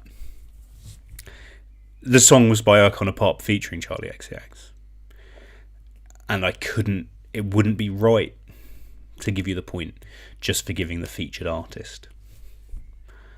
It would be like, I'm trying to think of a great feat. It'd be like if I played you Stan by Eminem and you gave me the answer Dido. It wasn't Dido that had the number one, it was Eminem. And the same, I know you're all upset about it, and I get it. I do get it. But Chocolate Salty Balls was a number one for Chef. We all know that Isaac Hayes is Chef. I know that. We all know that. Don't get me wrong. But it was a number one for Chef. It's the difference between, this was a number one single for Paul McCartney, and this is different. This is a number one single for the Beatles, as far as I'm concerned. You have to put who it was attributed to, and the official big old book, the Guinness Book of Pop Singles, will have Forever and a Day, the record, say that was number one for Chef. And I apologise, but the Quizmaster's word is final. Sorry, guys. I'd have put Chef, so it's all right. Guard says, Lewis, you look lovely tonight. That's lovely of you to say. Thank you very much. People are very upset. I'm sorry you're upset about it. And I can't... Peter Cross, Dido carried that song. You're 100% right, Peter. I can't deny that. But that is not how these things are attributed. Cam says, bad comparison. He's right. My McCartney comparison is not perfect. I'm sure I can probably think of a better... Daisy's got a better, yeah. Like Bob the Builder's number one is a very good one. If I'd played Bob the Builder, Can You Fix It, and you put people are good at good examples. If you put Neil Morrissey, you'd be wrong because it was by Bob the Builder. If you gave me Anton Deck for a song that was by PJ and Duncan, as Guard says, you'd be wrong because it was PJ and Duncan. I think that is enough. Harry says Lewis killed Chef. I don't think I did. Well, maybe I did. Wasn't it that he... Mel says, who sung Johnny Reggae? The Piglets, not Jonathan King. Classic Mel coming in with a reference that none of us can understand, apart from it does mention a man who's famously a paedophile. Classic. Classic stuff. Phil Weaver says, you've gone power mad. I always was. Anyway, let's stop arguing the toss on those and get on with the quiz. On to round number 4. As always, it's something different every week. But we're going back to what we started this quiz with. In our first week, we did trivia sums, and we're going back to trivia sums. So, in this round, I'm going to give you 2 questions. Each will give you a number, and I'll give you a function between them. You have to do that function to make the question happen. So, for instance, it's... I can't think of any off the top of my head.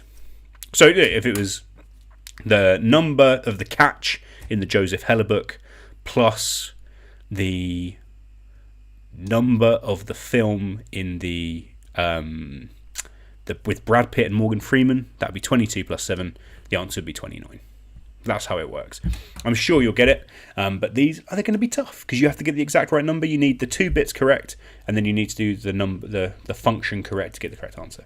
But so far everyone's done really well. So this will very much be the wheat from the chaff. Let's see how it goes. On to question number 1. Take the number of the Dalmatians in Dodie Smith's book and take away Michael Jordan's jersey number. Take the number of Dalmatians in Dodie Smith's book and take away Michael Jordan's jersey number. Of course, Michael Jordan wore a few numbers in his career. 18, I think, was one of them. But there's a number that is the number he is associated with. It's his number which is been retired by the Bulls. I think it's also been retired by the Miami Heat, despite the fact he never actually played for the Miami Heat. There's a number that is famously Michael Jordan's jersey number. We've all watched The Last Dance, guys. We've all watched The Last Dance. So take away that number from the number of Dalmatians in Dodie Smith's book and give you the answer.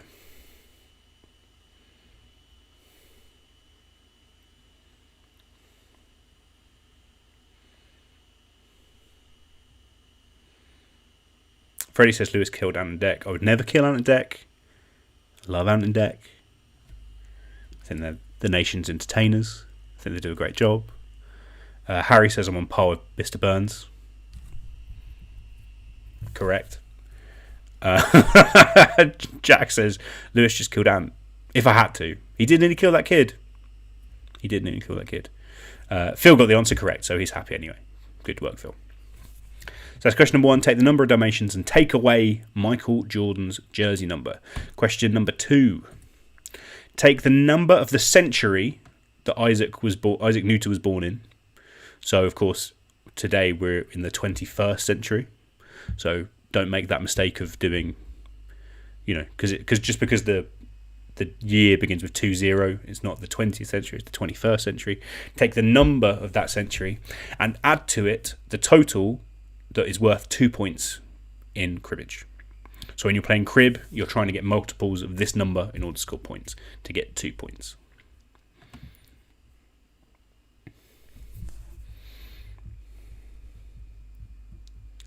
Max says Last Dance got to be one of the best sporting documentaries. Can't disagree, Max. Really, really enjoyed it. It was a real highlight for those weeks. Watching those on a Monday. I think, sure, there are some issues about Jordan being involved in the making of the show, and maybe that stopped it being completely unbiased. But yeah, certainly fascinating. Great, deep, in-depth coverage. Some great characters. Michael Jordan seems insane, though, of course, and I think I've complained about this before, a disappointing lack of Space Jam. Could have had a whole episode on Space Jam, and yet. So that's question number 2. Take the number of the century that Isaac Newton was born in, and add to that the total worth 2 points that you're trying to aim for in a game of cribbage. And Guard says 1 for his knob. Great crib phrase it is. Is it the Jack of Hearts? Is the 1 for his knob? I can't remember. I've got a good cribbage app for my phone called Crib with Grandpa, where you make Grandpa and then you play crib with him. It's very satisfying. That's number 2. Number 3. Take the number of Eon Productions Bond films that have been released at cinemas and divide it by the number of cities in Wales. Take the number of Eon Production Bond films that have been released and divide it by the number of cities in Wales. Harry says Lewis killed Space Jam. Oh, I mean, I'd really like to kill this sequel. I mean, I like LeBron. Don't get me wrong, but and Plum says Jerry Krause, most unlikely person in sports club. Yeah, didn't seem to really fit in, did he? Adam says Michael Jordan has 2 jerseys. Do you want the home or away one? Just the number that he is most famously associated with, I think, would be the best way of putting it, Adam. I think you know what that is. Harry says Lewis slam dunked Bugs Bunny and kidnapped him for the aliens. Fact. I did. The real hero of that film is Wayne Knight, who just seems to be... That film is like... Occasionally Bill Murray's in it, and it's like Bill Murray just pops up when he wants. There's no real narrative thrust. It's just like, oh, Bill Murray's here. And then sometimes it feels like Bill Murray should be here, but he's not there, and that's where Wayne Knight's there. So I really respect Wayne Knight for his great work. Sophie says, I hate you, this round is horrible. You're welcome, Sophie. Hope you're enjoying it. So that's number 3. Take the number of Eon Production Bond films and divide it by the number of cities in Wales. Number 4. Take the atomic number of oxygen and multiply it by the number of stars on the EU flag. Take the atomic number of oxygen and multiply it by the number of the stars on the EU flag. Easy one, right?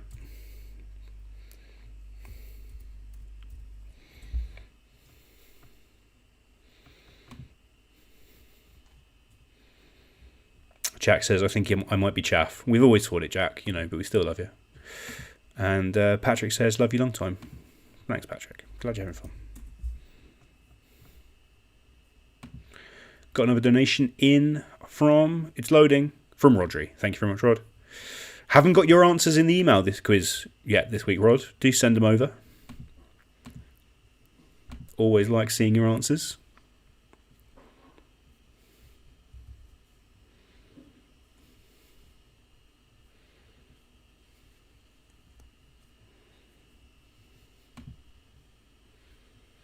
Number 4, take the atomic number of oxygen and multiply it by the number of stars on the EU flag. Question number 5, take the year of the Battle of Waterloo and minus the maximum break in snooker. Year of the Battle of Waterloo and minus the maximum break in snooker. Of course, I'm doing the regulation classic maximum break. We know you can add a few more points by going after someone's fouled, but the regular number, And Chris Titt makes a very good question here. Are they all integer answers? Yes, they are. Every answer in this round is an integer. No point something. No fractions. just all full numbers. Paige says round 4, aka the guessing game. Yeah, I know it's for you, Paige. It's a slightly harder round always, but hopefully it's enjoyable.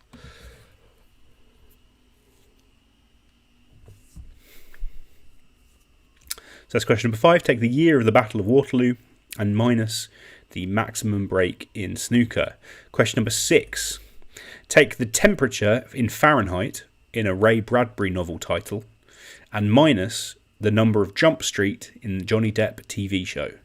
Take the temperature Fahrenheit in the Ray Bradbury novel and minus Jump Street in the Johnny Depp TV show.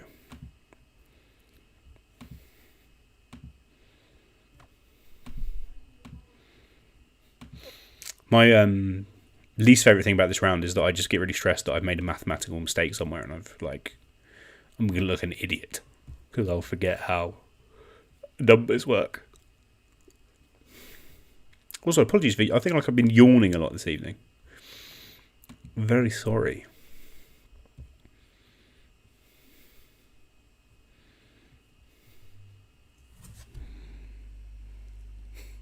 Emily says, I was doing well up to this point, you bastard. Sorry, Emily. I think a lot of people are doing well up to this point. You know, I've got to throw a harder one in. Hopefully everyone will find this one so difficult that, you know, it won't matter. It's like this round never happened.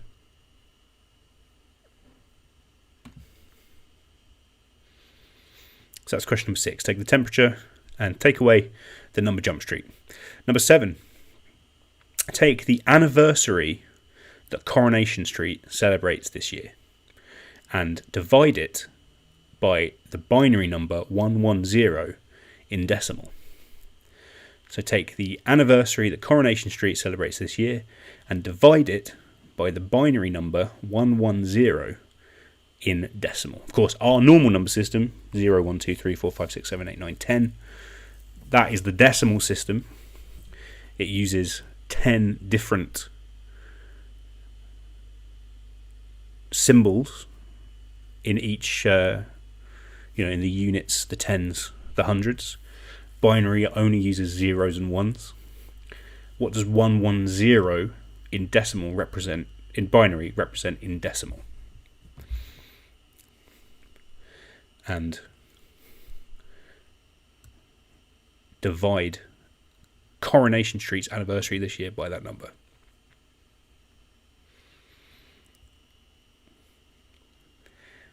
Adam says, why do you always go really fast on the round we have to work things out? It's a good point, Adam, and I can only apologise. I go too slow early on when it's easy, trying to settle you all in. I give you too much time, and then I'm like, oh no, we're going too slow. So I do speed up, and I do it at the wrong time. I apologise. But I'll give you a good little chunk at the end of this round to get the final answer in. Yawn again. And as Harry says, yawn retracted. Jack says, I literally don't even understand what that question means. Sorry, mate. Emily says she's just starting to guess now, doing what she does when she watches University Challenge and shouts 7 and guess for the best. That's it. I mean, I love a bit of University Challenge and I do well on it. But a lot of it is just, which Russian composer? Just guess Rimsky-Korsakov. It probably is Rimsky-Korsakov. If you need to see questions again in this round, of course, at any point you can just scroll back using YouTube and you can see anything I've said previously. So that's question number 7. I'm so sorry. Question number 8. I was up too late watching The Simpsons and writing this quiz. Question number 8. Take the number of limbs on Da Vinci's Vitruvian Man and divide it by the outer border countries of Italy. So in that, I'm not including San Marino and Vatican City, both of which are enclaves within Italy. Countries that border it on the outside is what I'm looking for. Charlotte says, this is hard but good. Like the challenge. That's how it should be. I can't give it all easy to you. I've got to make you have a bit of a challenge. Swindle says, I've always been a wordsmith, not a number cruncher. That is true. Swindle, one of the finest punsmen in the game. An award-winning punsman.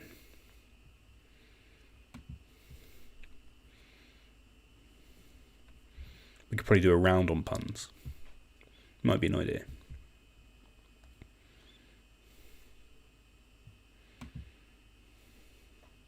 God says that's number one. Too true. So that's question number 8. Take the number of limbs on the Vitruvian Man and divide him by the outer border countries of Italy. Number 9.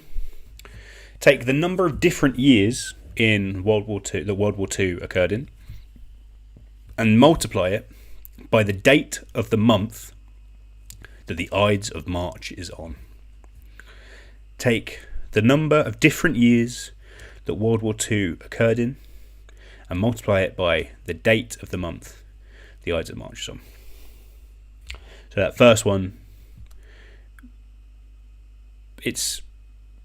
we all know how long the war lasted roughly, but it's the number of different years that the war happened in. I was born, I've been alive in 1990, 1991, 1992, 1993, etc. Do that same calculation for World War II and work out how many different years World War II happened in. I'm just doing it now to make sure I'm right.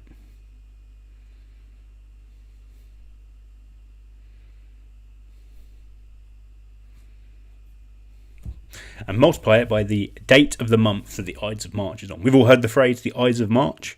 Of course, that was when Julius Caesar was assassinated in Rome. But what day of the month was the Ides?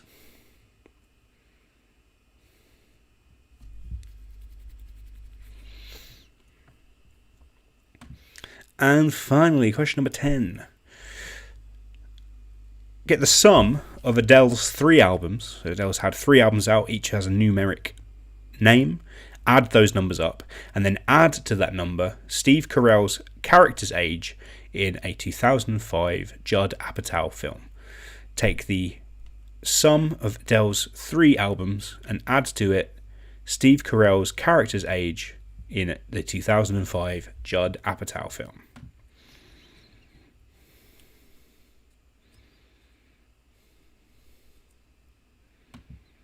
Swindle says, I turned 30 on the 30th of December last year, and from the 1st of January I've lived in 5 different decades. Numbers, years and ages are strange.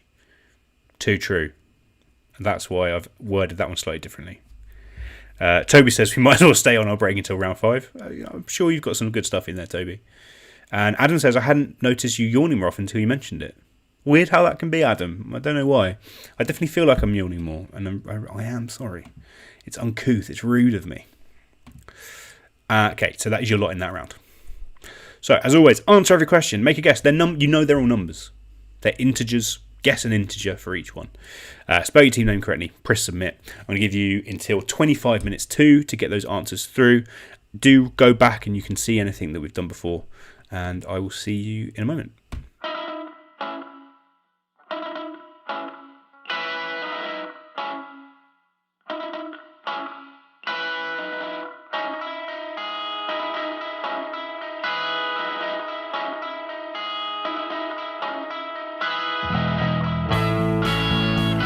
And lately you haven't been listening the way you used to be near me. But I can't let it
Hello, I am back. Got the last couple to come in. I do love looking at this board and just seeing numbers. It's a beautiful thing just to see numbers. And there's certainly some numbers here. So hopefully you've done all right. I believe in you. Let me see. Have we got any more donations? No more donations lately, but if you haven't donated yet, we would really appreciate it. Details are below. Give it a click. People, as always with that round, very up and down. But I like that. I like to mix it up, baby. The absolute monolith that is Cam's team, the minty chocolate team. This week, the minty chocolate blacklegs, which I love. I think are the last people to submit. So let's take a look at what the answers were in that numerical round. Boo, trivia sums answers. So, number 1, the number of Dalmatians in Dodie Smith's book, obviously 101. Michael Jordan's most famous jersey number is 23, so 101 minus 23 is 78. Yeah. Number 2, the century that Isaac Newton was born in, plus the total is worth 2 points in cribbage. 17th century, he's born in 1642, I think, the same year that Galileo died. And the total worth 2 points in cribbage that you're trying to reach multiples of is 15. The answer, 32. Question number 3. The number of Eon production Bond films that have been released, divided by the cities in Wales. There are 24 Bond films and 6 cities in Wales. Correct answer is 4. Of course, the 25th Bond film will be released later this year. Should have been released 2 months ago if it wasn't for the bloody Crin Cran. There's also a couple of non-Eon Productions films. And the cities in Wales, I think, are Cardiff, Swansea, Bangor, St Asaph's, St David's, and another one that I've forgotten. Newport? I think that's it. Number 4. The atomic number of oxygen is 8, multiplied by the number of stars on the E flag. There are 12, like on a clock. 8 times 12 equals 96. Question number 5. The year of the Battle of Waterloo was 1815. Take away the maximum break, the normal maximum break in snooker, 147. 1815, take away 147 equals 1668. Question number 6. The temperature Fahrenheit in the Ray Bradbury novel is 451, Fahrenheit 451. The temperature which paper burns.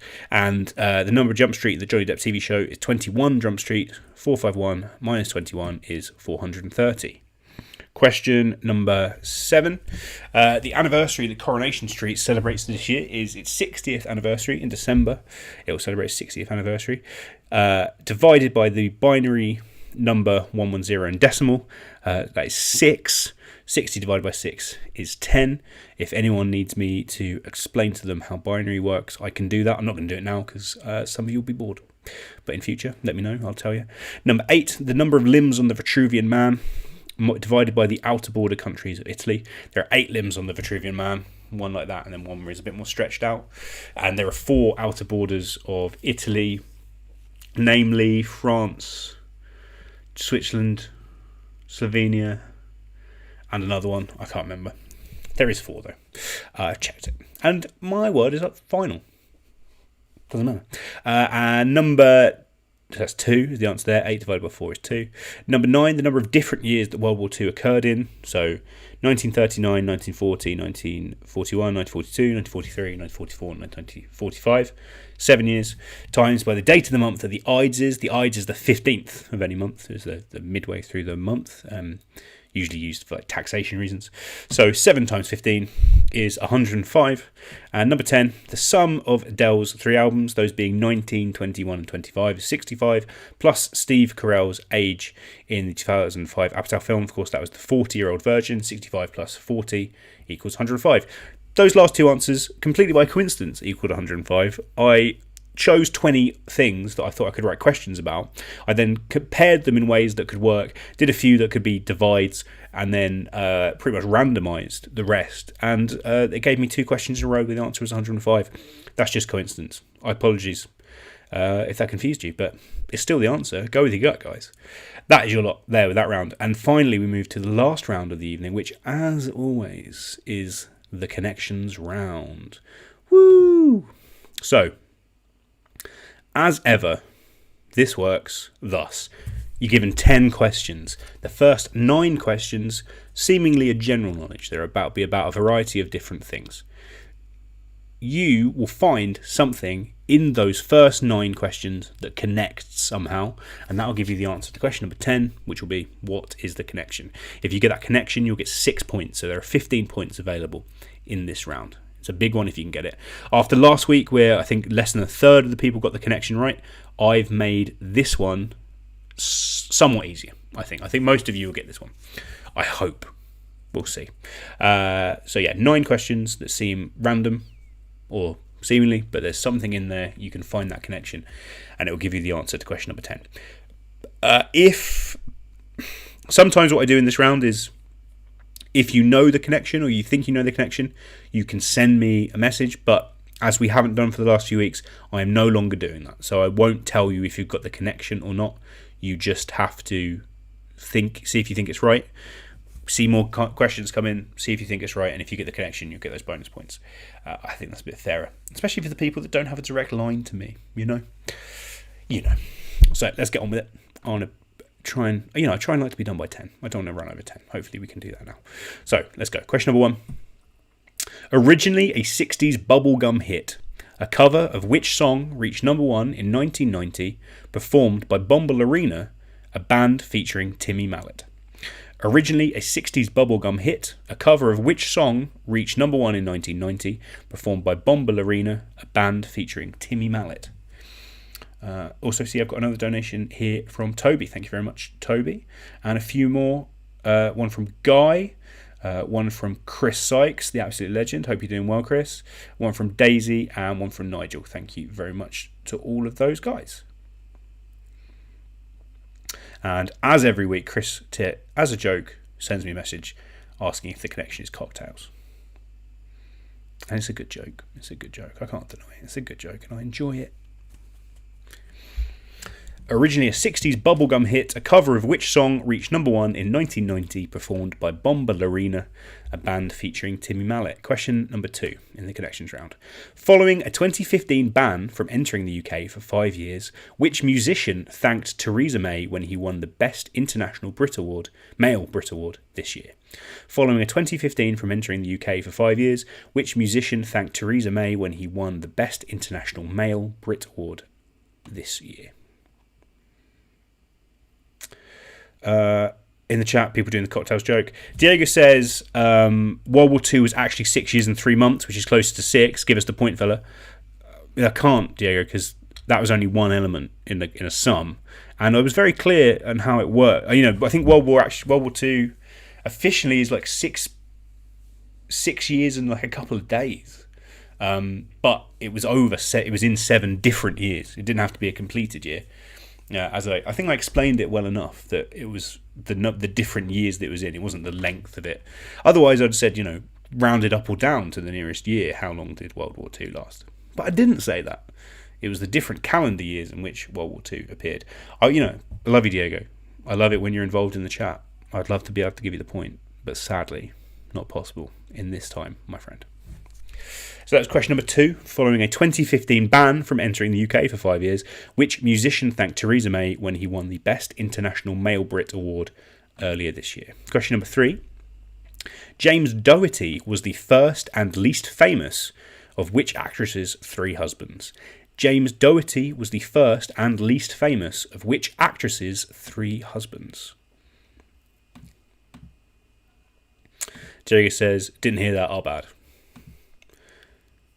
Sometimes people don't pay attention to me. I'm purposefully, when I write the questions, I try and give you a bit more information out loud. I know there's some of you out there, who have me on mute. And, it makes sense. I'm annoying, I get it. But, I will add more information talking out loud. It's not just me talking to myself. I mean, it is mostly me talking to myself, but still.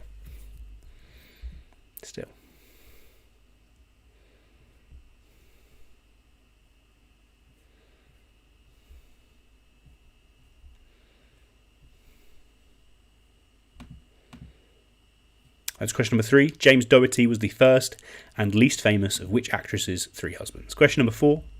Jackie Woodburn has played which character in Neighbours since 1994, the longest running female character in the show's history?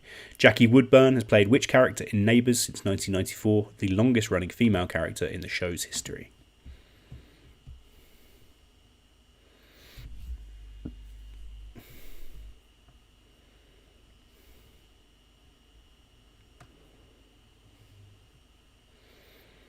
Toby sent me a message saying, "You doing messages today?" I very clearly said, Toby, no. It does make you... Toby's team have won this quiz 3 times out of 9 times. That's 1/3 of the times. And their so-called captain doesn't understand the easy bits like that. It does make you wonder and worry, I would say, Toby. It does make you worry.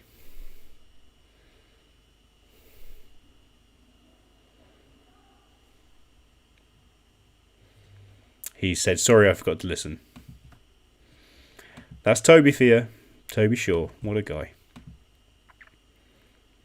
That was question number 4. Question number 5. Located on the southern shore of Lake Erie, which US city is home to the Rock and Roll Hall of Fame? Located on the southern shore of Lake Erie, which US city is home to the Rock and Roll Hall of Fame?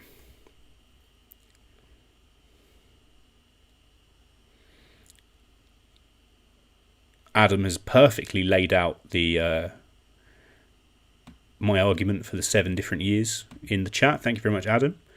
Paige says, "Do you not want us to get to page 2?" I mean, Paige, there's fewer teams this week, so you definitely will be on page 2. I've got to see you aim for page 1 now. Rodri says, "Are you a big Neighbours fan by any chance, Lou?" I mean, this is the second week in 2 that is it in 2? I've had another Neighbours question recently, for sure. I don't think I've watched Neighbours in at least a decade. I don't think I've watched it since it moved to Channel 5. But certainly the glory years, Toady and Dee, that Irish guy, Lou and Harold having a lark. Great days. Big fan of it. Josh says, "Wow, being mean to him, Lewis." I mean, he's on your team, Josh. You know he deserves it. You know he does. You're good at this, You and Debbie are good. You're being led by a damn fool in Toby.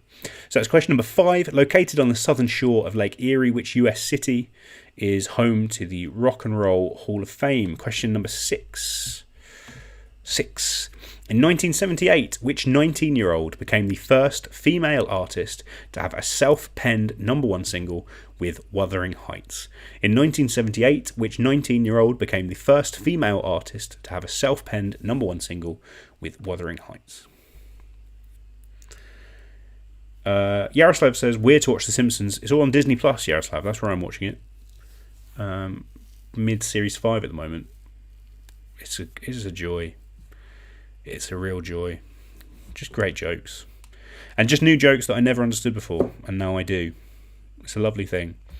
Hayden says, "Why is there always an Aussie soap question?" I think this is literally just the second question about Neighbours I've done. I wouldn't say that's always. People call me a bully for bullying Toby. Matt says, "Leave Toby alone." Different Matt, or Matthew says, "What did Toby ever do to you?" Nothing. He did nothing. Apart from come up to me and go, hello, Lewis. Oh, wow. I think that was a spot on Toby impression, to be honest. I enjoy that. There's nothing wrong with that. So that's question number 7. In 1978, which 19-year-old became the first female artist to have a self-penned #1 single with Wuthering Heights? Question number 7.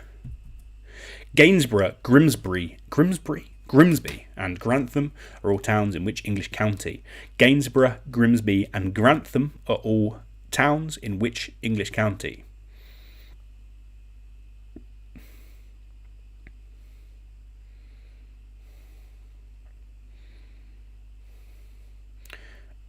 Brenner, on the other hand, messages me directly saying, "Ramp up the Toby hate." I was just thinking it was a good-natured ribbing against Toby. She wants full-out war and hatred and vile against against Toby, and I can't blame her. I think she's right. That was question number 7. Gainsborough, Grimsby. Oh, I'm adding a bruh. Gainsbury. I've lost it. I've lost my mind. I've lost my will to live. If anyone wants to do the quiz for me next week, like present it, I can tell you how you do it and you can fill in for me. If anyone wants to do a guest quiz next week, let me know. I think I need a week off.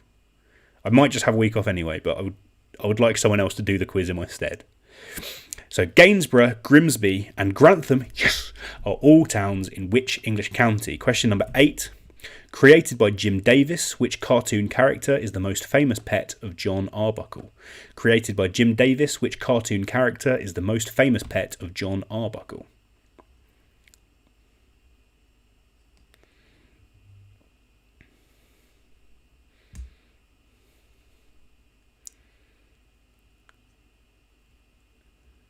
Hellfire306 says spot on, he sounds like that all the time. Thank you very much. I think it was a good impression of Toby.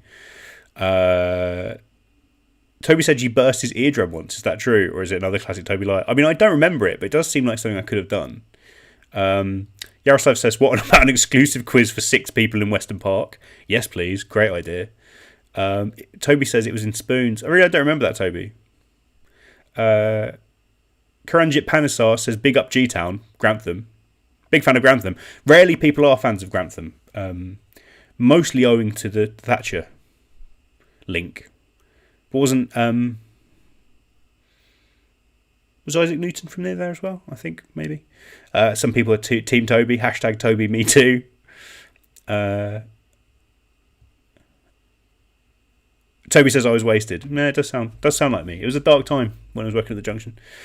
And some people saying they might do a guest quiz. But if you genuinely fancy doing a guest quiz in this position in my stead, send me a DM and we'll see what we can do. So that was question number 8. Created by Jim Davis, what cartoon character is the most famous pet of John Arbuckle? Question number 9. Founded by Don Lewin in 1968 in Essex, which company is the UK's largest high street retailer of greetings cards? Founded by Don Lewin in 1968 in Essex, which company is the UK's largest high street retailer of greetings cards?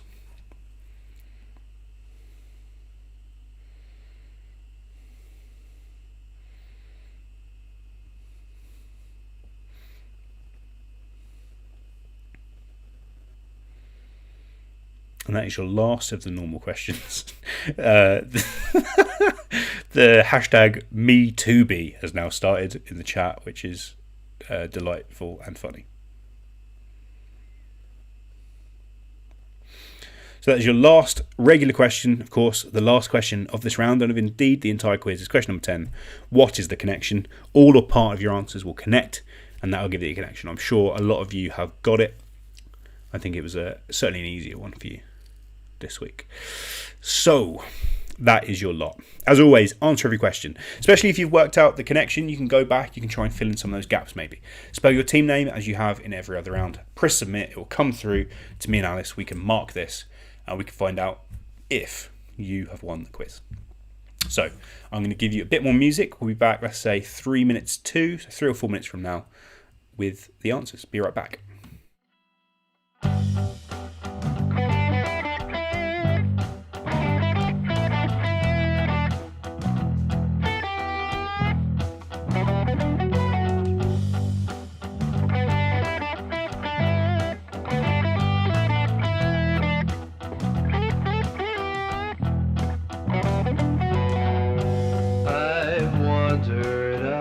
Down the streets of gold, and I've seen the thoughts of those you'll never know.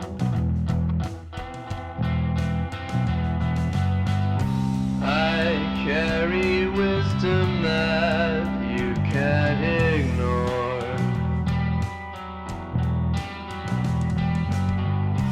I'm not a prophet, no, but I've seen my words unfold before.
Hello, I'm back.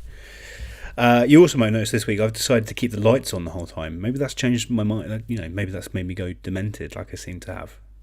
Normally, I'm here in my cave into this well lit, quite nice room. But some good chat. Sam F. The roads around Grantham. Am I right? Too right. Alice R says 93% sure she came last in this quiz. We'll see. People are bad.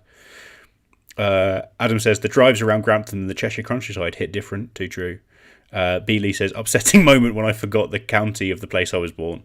It happens to us all. Don't you worry, B. Anyway, let me double check that everyone has got their sheets in. Where am I? Looking for that magic number. Yep, last couple just coming in. I think we're missing 2. So if that's you, get them in. Everyone's been pretty good this week. I think if I was rating teams on their average quickness, which I do look at, I think the best team this week is the Corona Loners. So well done to those guys for being the quickest at actually getting their answers in. But, Anyway, yeah, that's everyone. Let's look at what the answers were then in that round. And I'm sure you'll agree, an easier one than others we've done. Number 1, originally a 60s bubblegum hit. Which song was the number 1 for Bombalurina featuring Timmy Mallet? That was Itsy Bitsy Teeny Weeny Yellow Polka Dot Bikini. Itsy Bitsy Teeny Weeny Yellow Polka Dot Bikini. Number 2, which musician won the Best International Male Brit Award this year following a ban from the UK? That was Tyler, the Creator, the rapper, formerly a member of Odd Future Wolfgang killed them all, of course. Number 3, James Doherty was the first and least famous of which actress's 3 husbands? That was Marilyn Monroe. She'd, of course, go on to marry the baseball star Joe DiMaggio and the playwright Arthur Miller. James Doherty, I think, was just a guy. Number 4, Jackie Woodburn has played which character in Neighbours since 1994? That is Susan Kennedy, the long-suffering wife of Dr. Carl. There was that time where she fell over on some milk and thought she was 16. I think she's okay now. Number 5, located on the southern shore of Lake Erie, which US city is home to the Rock and Roll Hall of Fame? That is Cleveland, Ohio. Number 6, in 1978, which 19-year-old had the first female self-penned number 1? That was Kate Bush, of course, Wuthering Heights. Number 7, Grimsby at... Oh, I've done it again. I had one more chance to be normal, and I didn't. Gainsborough, Grimsby, and Grantham are all towns in which English county? That is Lincolnshire. Number 8, created by Jim Davis, which cartoon character is the pet of John Arbuckle? That is Garfield.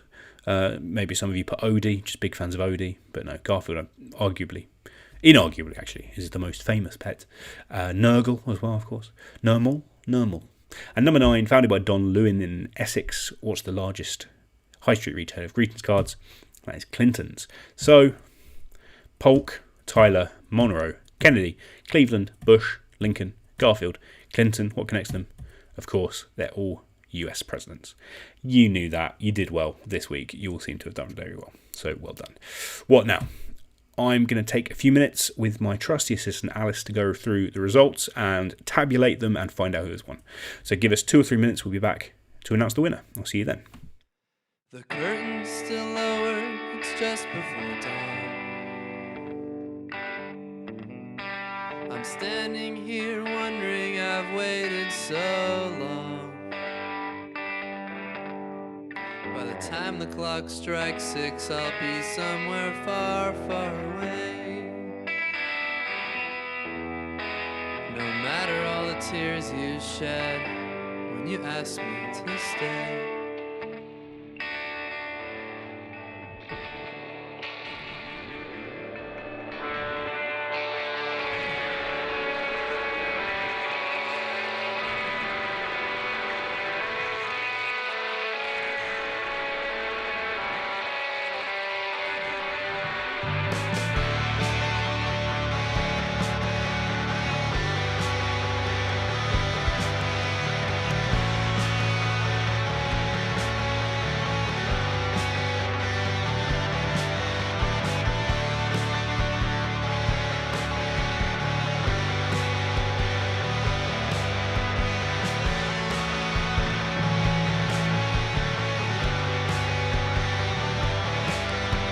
I went to the doctor, said I don't feel so good.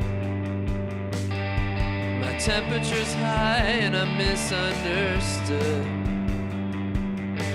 But he said, son, you know I'm not that kind of doc, but I know just what to do.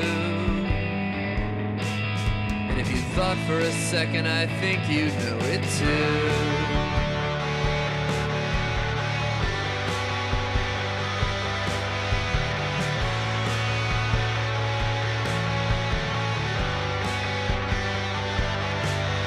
I went to the preacher, said, Father, I've sinned. I spent my whole life living out on the fringe.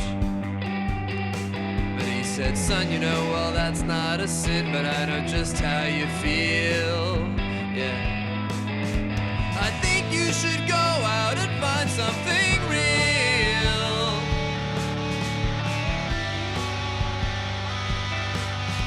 So go ahead and wipe that sad look from your eyes. I'm a magic man, you know, you shouldn't be so surprised. I've had a lot of practice, so really there's nothing to fear. Won't all of you please sit back, relax, and watch me disappear?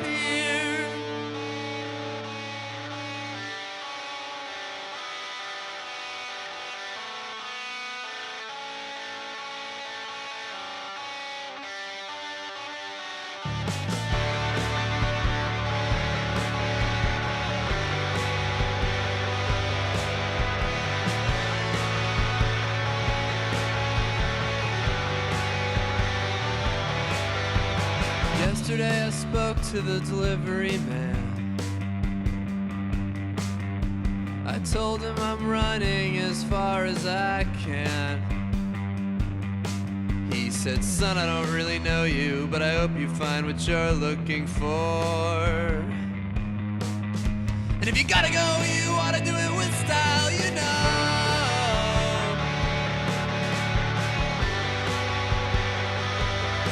Yeah, so go ahead and wipe that sad look from your eyes. I'm a magic man, you know, you shouldn't be so surprised. No, I've had a lot of practice, so really there's nothing to fear. So all of you please sit back, relax, and watch me disappear. Yeah, so all of you please sit back, relax, and watch me disappear.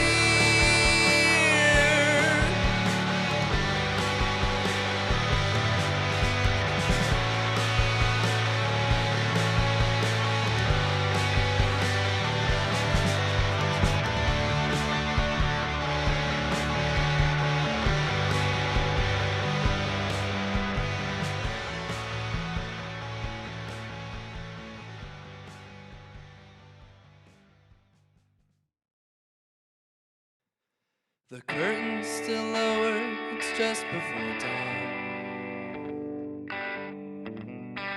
I'm standing here wondering I've waited so long. By the time the clock strikes 6, I'll be somewhere far, far away.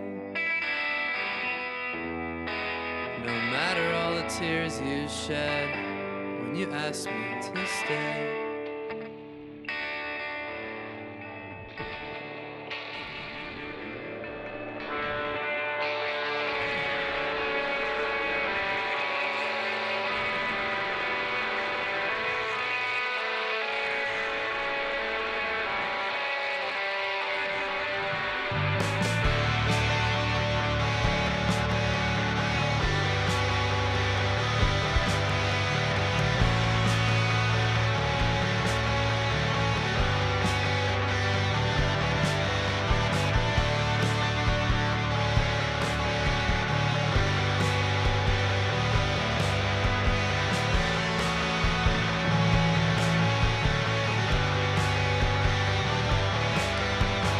Went to the doctor, said I don't feel so good.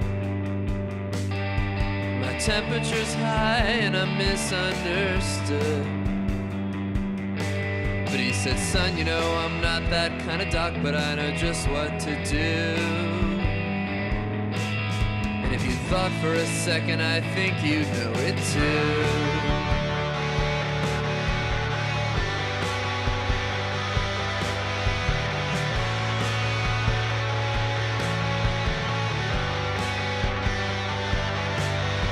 I went to the preacher, said, Father, I've sinned.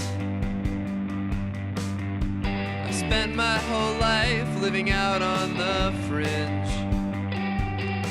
But he said, son, you know, well, that's not a sin, but I know just how you feel. Yeah. I think you should go out and find something real.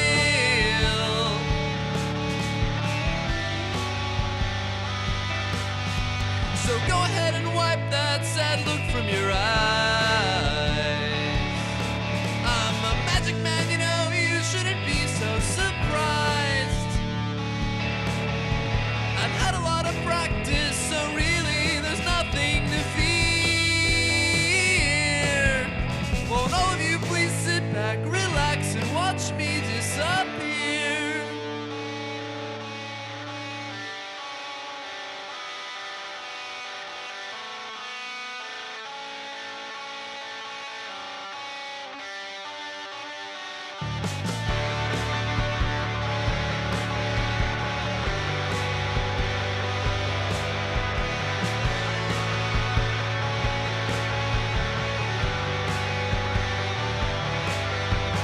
Yesterday I spoke to the delivery man. I told him I'm running as far as I can. He said, son, I don't really know you, but I hope you find what you're looking for. And if you gotta go, you ought to do it with style, you know.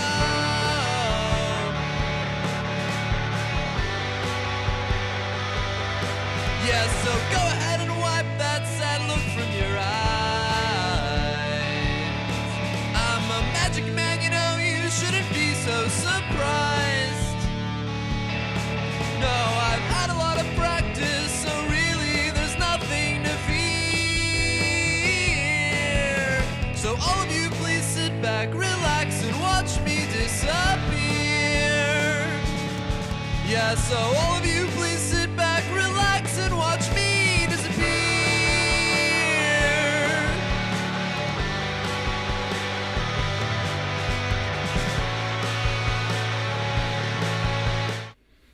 Hello, I'm back. Numbers have been totted up, and we have a winner. So, let's give them a call and let them know they've won this week's quiz. A big moment, as always.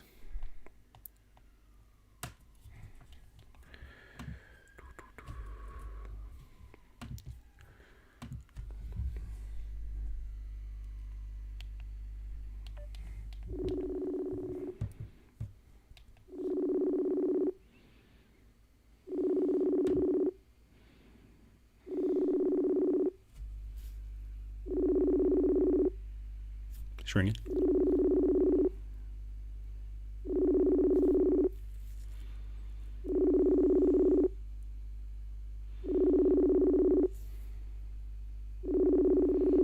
No answer yet.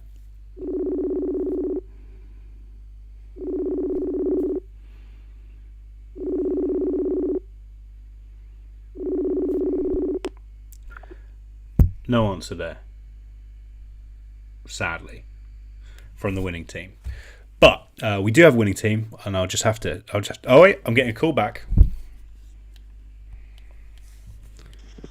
Hello. Oh, hello. Sorry, I hung up. My phone was on the floor for some reason. Classic. Oh, what's up? You've won the quiz again, Toby. Oh, congratulations to me. Do I sound excited this time? I don't know why I didn't sound excited last time. You really last week particularly. I mean, I wouldn't ever call you the most enthusiastic man in the world. Oh no, I'm dead inside. But yeah, you're famously dead inside. But last week you did sound especially not bothered. But you do sound more bothered this week, so thank you for that. I've tried to stop drinking or cut it down at least because it's been a wild one this quarantine. Yeah, of so course. I've had less pints, so I think that's probably it. I think that's a great idea, and clearly it's making it count when it comes to the quiz front. That's a 4th win in 10 weeks. That's amazing. Oh, crap. It's pretty impressive. Do you want to give some shout outs for the rest of the team?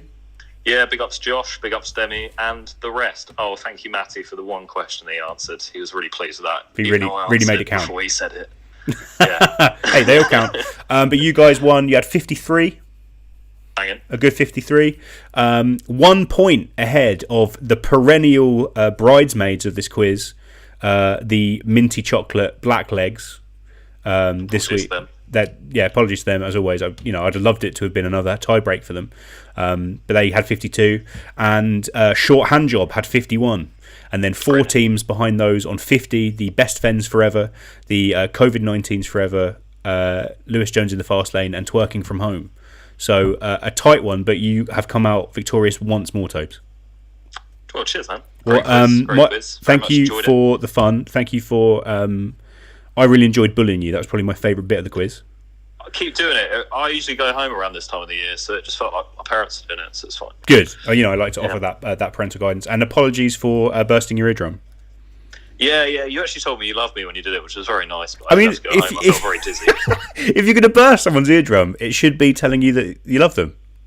I really clearly remember it. I remember sort of staggering around spoons like I had like 20 pints, and I think I'd had 3 and I left after about 10 minutes. My apologies, mate. But well done again. I will send you your winnings shortly, and congratulations. Cheers. See you later. Les, mate. Bye. So well done once again to Wanking From Home, the clear, well ahead of the game in this quiz. 4 wins out of 10. Very, very impressive, but some very close competitors this week. There was a lot at the top, and it wouldn't have been much for it to be your guys' week. I hope you had fun. As I said, I think we probably are going to do a guest quiz next week. I'll let you know about it. Whatever happens, it will be on this stream, and I'll advertise it through my normal channels, so I'll let you know. But, we'll see. But I've had fun. I hope you've had fun. And, I'll see you when the bloody Crin Crown is over, It's been a pleasure. If you haven't donated yet, you can. It's at paypal.me/LJ47. We've had some good donations tonight. And as I've said, we've been donating to Petals, who could really do with it. So we really, really appreciate it. Stay safe, be well, be kind, and I'll see you soon. I love you very much. And goodbye. Goodbye. The curtain's still lowered, it's just before dawn. I'm standing here wondering I've waited so long.